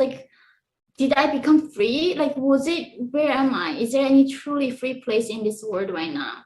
Well, okay, so you were in this university in Korea, and Korean universities are intense. And so Yes. how would you contrast the quality of the education that you received? And they're very Western influenced, the South Korean universities. So they're a product of the Western university system. So how would you contrast your experience at the South Korean university with Columbia, which is in principle one of the great Western American institutions, educational institutions? So I do think South Korea is way more technical. They are way more into trying to teach you the skill set. Like if, more giving you actual knowledge. But okay, I think Americans are very obsessed. That was my impression at Columbia. We're really trying to help you how to think. But almost like you want to shape how you think. They are very into shaping your minds, how you think about something. In South Korean study program was more like, oh, this is a fact, this is what happened in history, this is what we're gonna do, this is a model we're gonna apply to solve this criminal case. Like, this is how things work. But lately though, when it comes to sociology, it's been very influenced by the Western, like the mainstream education. So a lot of anti-Western sentiments was definitely there. And it's just in Korea as well. Oh yes, definitely. All those like sociology and those subjects is definitely influenced. And South Korea is now becoming a communist again. Definitely, it is a sad trend to see that like right now South Korean youth demand socialism, and freedom is so fragile. Like it's never gonna be there if you don't fight for it. And South Korea's democracy is falling, and their freedom of speech right now in South Korea, like doctor, if you send those leaflets that we used to send to North Korea to free people's minds. So we used to send those leaflets about like you Kims are dictators, you are being lied. And that was a freedom, self-expression that was covered by South Korean constitution. But now that just became criminalized in South Korea, like last few months ago. What exactly was criminalized? Advocating freedom in North Korea. Because South Korea, but their defense is that because if we say we support freedom in North Korea, then North Korean regime saying we are going to start a war over you about that. So for the protecting South Korean people's freedom, you cannot advocate freedom for North Korean people in the South Korea. And what do you think about This is another thing. There's gonna be a price for being silent about something like this happening, right? It's if they can come for this, well, how do we know they are not gonna go after other rights? That's how all this cycle begins. So it is definitely dangerous what they're taking to keep saying in the name of protection, in the name of this, we are gonna silence you, we're gonna silence this. And that's what North Korea did, right? In the name of equality, pure equality, you're gonna get rid of, freedom of speech, freedom of gathering, all of this. And now they're left with nothing. Only people are allowed to do is just breathing. So why did you stay at Columbia? It was my father's dream for me to be college educated. I found it was not worth it. It was so certificate degree that it was so It was a waste of time, energy, and money. Really? That's a terrible thing. That's terrible. It was. Honestly, I tell like my son that if you want to study humanity in one of these universities, I'm never gonna pay for it. Like I'm so clear on that to my son. But I'm so embarrassed about that. Embarrassed about that. It's so awful to hear that. Those universities, they were great, They were great. Yeah. Yes, definitely. And it's not that long ago that they were great, that they did what they said they were going to do. And if you went and got a humanities education, you got educated. You learned to write. You learned to think. You learned history. You learned to be cultured. That happened. It wasn't that long ago. It was when I went to university, it was still like that. When I taught at Harvard, it was still like that. There were politically correct murmurings and rumblings, but by and large, the university was still uncorrupted. And the humanities are at the core of the university. If they're corrupted, if they've gone in the way that you're already describing, there's no way the universities can survive. They're not technical schools. The core of the university was the humanities. I mean, look at what Animal Farm did for you. That's what reading great books does for people. You know, it illuminates their soul. It's not optional. And I'm so appalled that that was your experience at Columbia. It's so awful that you went through all that and managed to get to this great university, and you know, and that you had to shut yourself down, and that your basic conclusion was that it was a waste of time. Now, did you have courses where that wasn't the case? Did you have courses that were worth it? I mean, so one class I remember in my senior year, it was called the Western Civilization, the music art. One of the core that Columbia had is a Western art and the music. Has still, right? Not for long. But then I was excited to learn about. But I thought at the end of the day, this is still the West. America is in the West, right? It would be funny if you want to study Eastern music at the end of in the core, and the professor's like, who has a problem with calling the Western civilization like art? And then every single one of them all lifting their hands because they were saying there were so many artists were greater than Beethoven and Mozart. We silenced them, erased them all. And that's why we have to now end up studying these like bigots, you know, who are racist. And I'm like, and then they were like looking at me, why are you not putting your hands up? Somebody who doesn't have the problem with talking about Western civilization. So that's just like, I was like, do I even have to do this to graduate? And that was, of course, necessary to do that course to graduate. So every class had an element of being a politically correct and shaping you how you think. And I learned how to censor myself so well after Columbia. And then I was freaked out one day. It's like, what am I doing? This is not what I escaped, you know. It just, and I'm so ashamed of that. That's so awful. I can't believe it. You know, it's no picnic to watch these great institutions hang themselves. Yeah. I literally felt like it's a suicide of civilization. Like we are killing ourselves here. And that's why, like, what? I mean, that's what scares me is that when I was so grateful to going to South Korea was outside of North Korea, there was at least a place that was left to be free. And all these people obsessed fighting for, you know, climate change, animals' rights, gender equality, transgender, whatever, all these things people are fighting for. Wonderful. But then imagine when nobody is free in this world, who's gonna fight for us? And that's like what terror for me is like, imagine all of us became enslaved, like North Koreans, all of us did in that system. There's no one can stand up for any of us. And I guess because I always knew that it wasn't guaranteed. Like when I go to camping with my friends somehow always have confidence that they're gonna find food, even though when they're going to the remote area. Not me, I always packing this like energy bars, blah, blah, always with me because I know like you can end up not having ever all the food. So maybe this is a mentality that in the West, freedom was always there.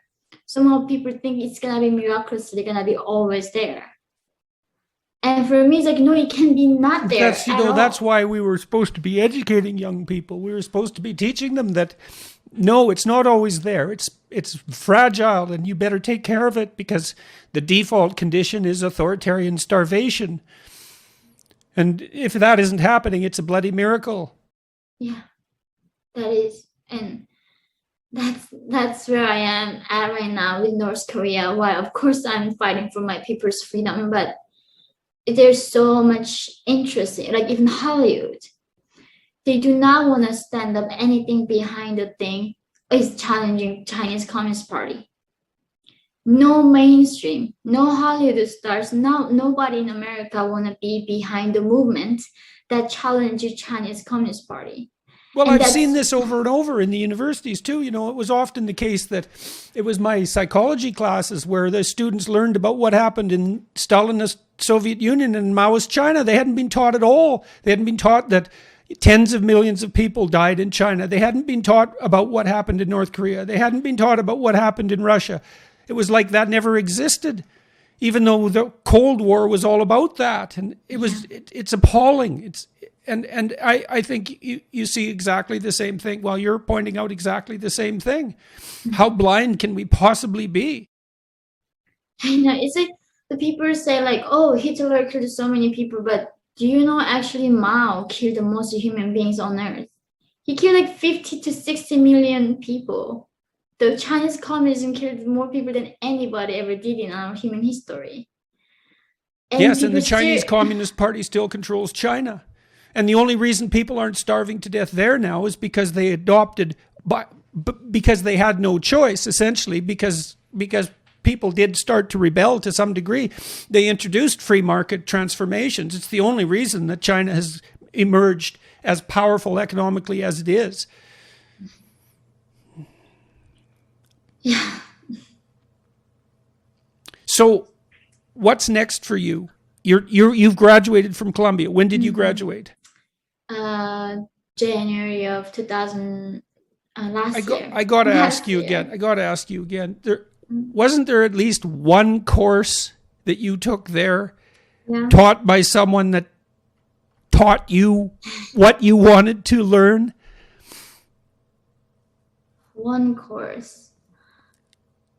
You should know. Like if there was, you'd know. Know. I knew. I liked about the evolution class, about how the humans we became who we are. Going through Homo erectus and like habilis, all the humanity journey. But then, of course, they always had a political correctness element, always in the textbook, everywhere. So I like the economic classes a lot because it really helped me understand how the world worked in some other ways. But then, of course, it's all about like the payment, gender inequality, payments, blah, blah, all that like macroeconomics has that thing. So I think it filtered out. It was good, but I don't think it was worth of that amount of money, especially, and the effort to go. You can't take them on like online these days. I had lots of professors who were great. Like I went to this little college when I was 17, I guess, because that's when I went to college. And it was just an adventure for me. I got the people who taught me. I had an English professor. His name escapes me at the moment, unfortunately. Dennis Wheeler was my political science professor. I remember that from 30 years ago. I can't remember my English professor's name, unfortunately. I had a philosophy professor named Longenbach, like 6 or 7 professors. And it was a small college. It wasn't an elite institution. And they loved to teach. And I had a group of friends that loved to learn, and it was great. It was great. I learned a tremendous amount. I learned that I didn't know how to write, and they taught me. Robin Burke, that was the English professor's name. He gave me a D on my first paper. It shocked me to death because I'd got good marks in high school, and I didn't know what I was doing, and he pointed it out and helped me learn to write. And these people were very serious. We walked through Plato and Aristotle and Hobbes and Rousseau and the full breadth of Western philosophy, and it was exciting, and there was no politically correct nonsense. And that doesn't mean that it didn't cover the political spectrum. A lot of my professors were democratic socialists, not all of them, but plenty of them were. So they covered the political spectrum. So, and I would say too, when I was at Harvard and at the University of Toronto, for that matter, that there were no shortage of professors who were providing genuine education that wasn't contaminated with propagandistic nonsense. And so I'm stunned to hear that you can't bring to mind a single example from your 4 years where you got. See, you should have been exposed to people that had the same effect on you as George Orwell's Animal Farm. At least people who walked you through literature of that caliber and who had respect for it. At minimum, you should have got that. Yeah, but they instead told me not to read Jane or genius because they had a colonial mindset that's gonna brainwash you, without you knowing it. So the problems of reading the Western classics is they were all like bigots and racist and believed in slavery. So it was because it's an amazingly it's a lie that's so profound that it's absolutely staggering. It's staggering to me to hear again, even though I've been watching this for the last 20 years, watching it develop. It's staggering to me that that this can actually be the case, that's what's taught about this tradition that actually produced the first emergence from slavery that's ever existed anywhere. I know, it's just like in North Korea, history was forgotten. Like our history begins when Kim Il-sung was born. And everything before, we don't even know what Big Bang was. We don't even know who Shakespeare is. Like we don't know who Romeo and Juliet is. And everything was forgotten other than Kim's revolutionary history. And when I came out, what I loved about was that the continuation of life, that life before Kim's. That was amazing. There was things beforehand, way beforehand. It was very humbling to those people who thought through things. And you were talking about Plato. I read Plato's On Love and how he brings these people talk about discussing what love is each mean for them. And it gave me so much like just insights, to understanding humanity. But now, yeah, well, that was kind of the point. I know, but going to Colombia, the first thing is like, who loves Jane? Like I said, like, yes, but do you know the problem is like, no, do you know that she believed in all those like ideas back then of colonializing other people, countries, and how that embedded in her literature work, and that was like, whoa.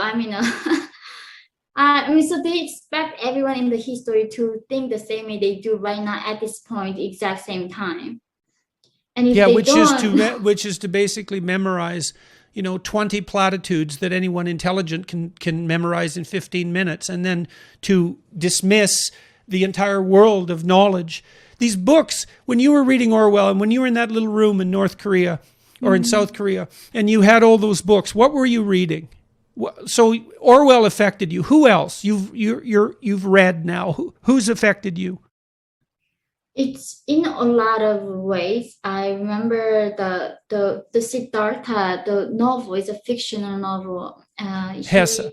Hesse. That book really gave me a lot of comfort and how to think of my own journey and what kind of things I need to focusing on. Like I could be focusing on, oh my God, what I went through. That was very horrible. What could I be focusing on?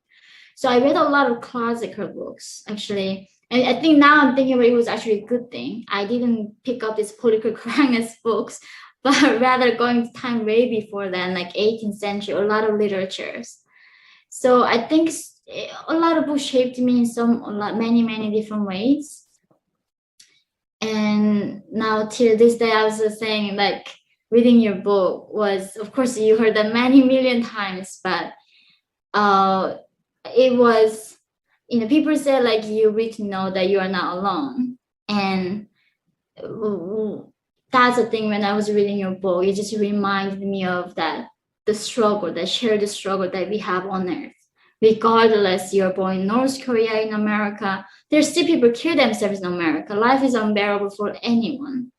It gave me a lot of compassion because after coming from North Korea to go to New York, like, right, all my 70% of my friends going to therapy.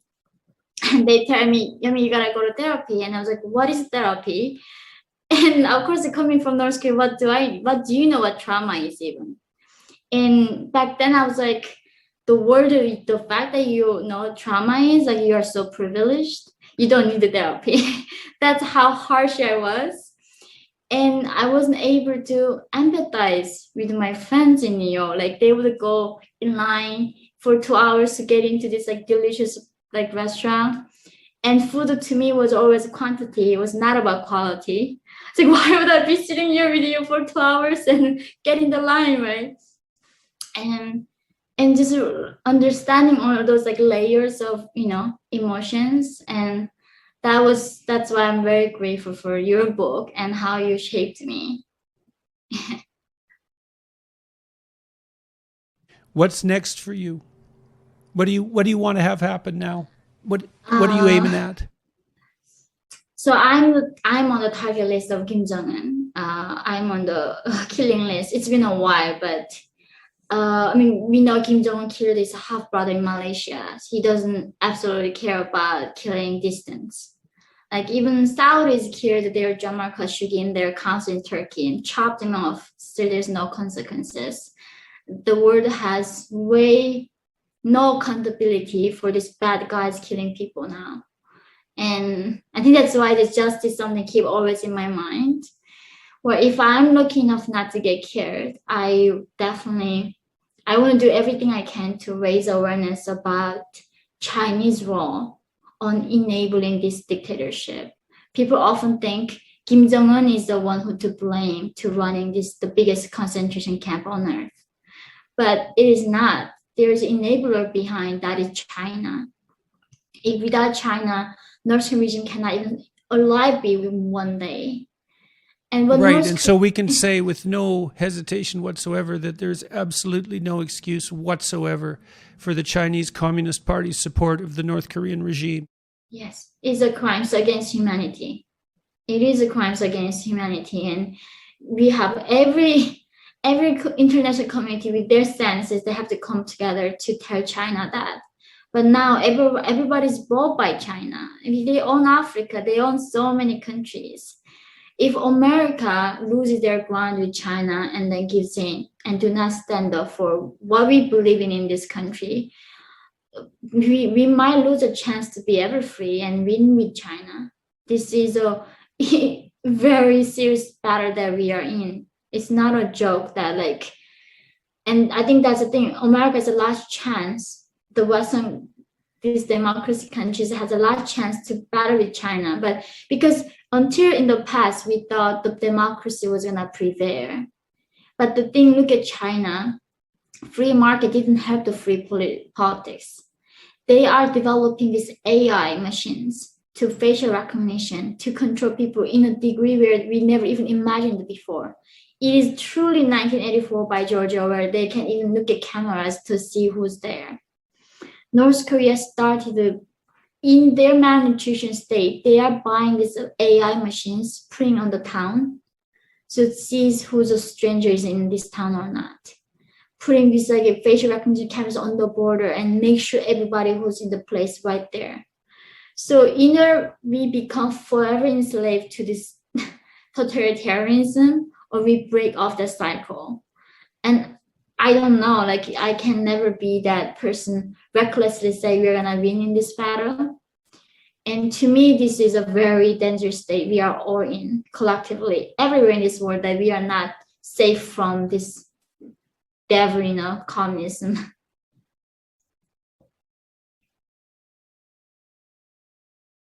That's a good place to stop.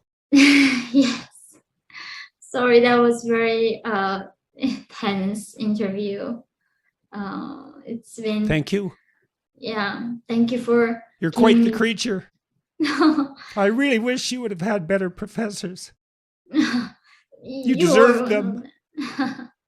No, thank you for everything you do. Seriously, doctor, it's been. You have no idea how it touches so many, us and me especially, and reminding me of how good still humans are, and really helping me not to lose my hope. So thank you for everything you do. Yeah, you too, kiddo. Your book's deadly, and so are you. Keep it up. Keep it up.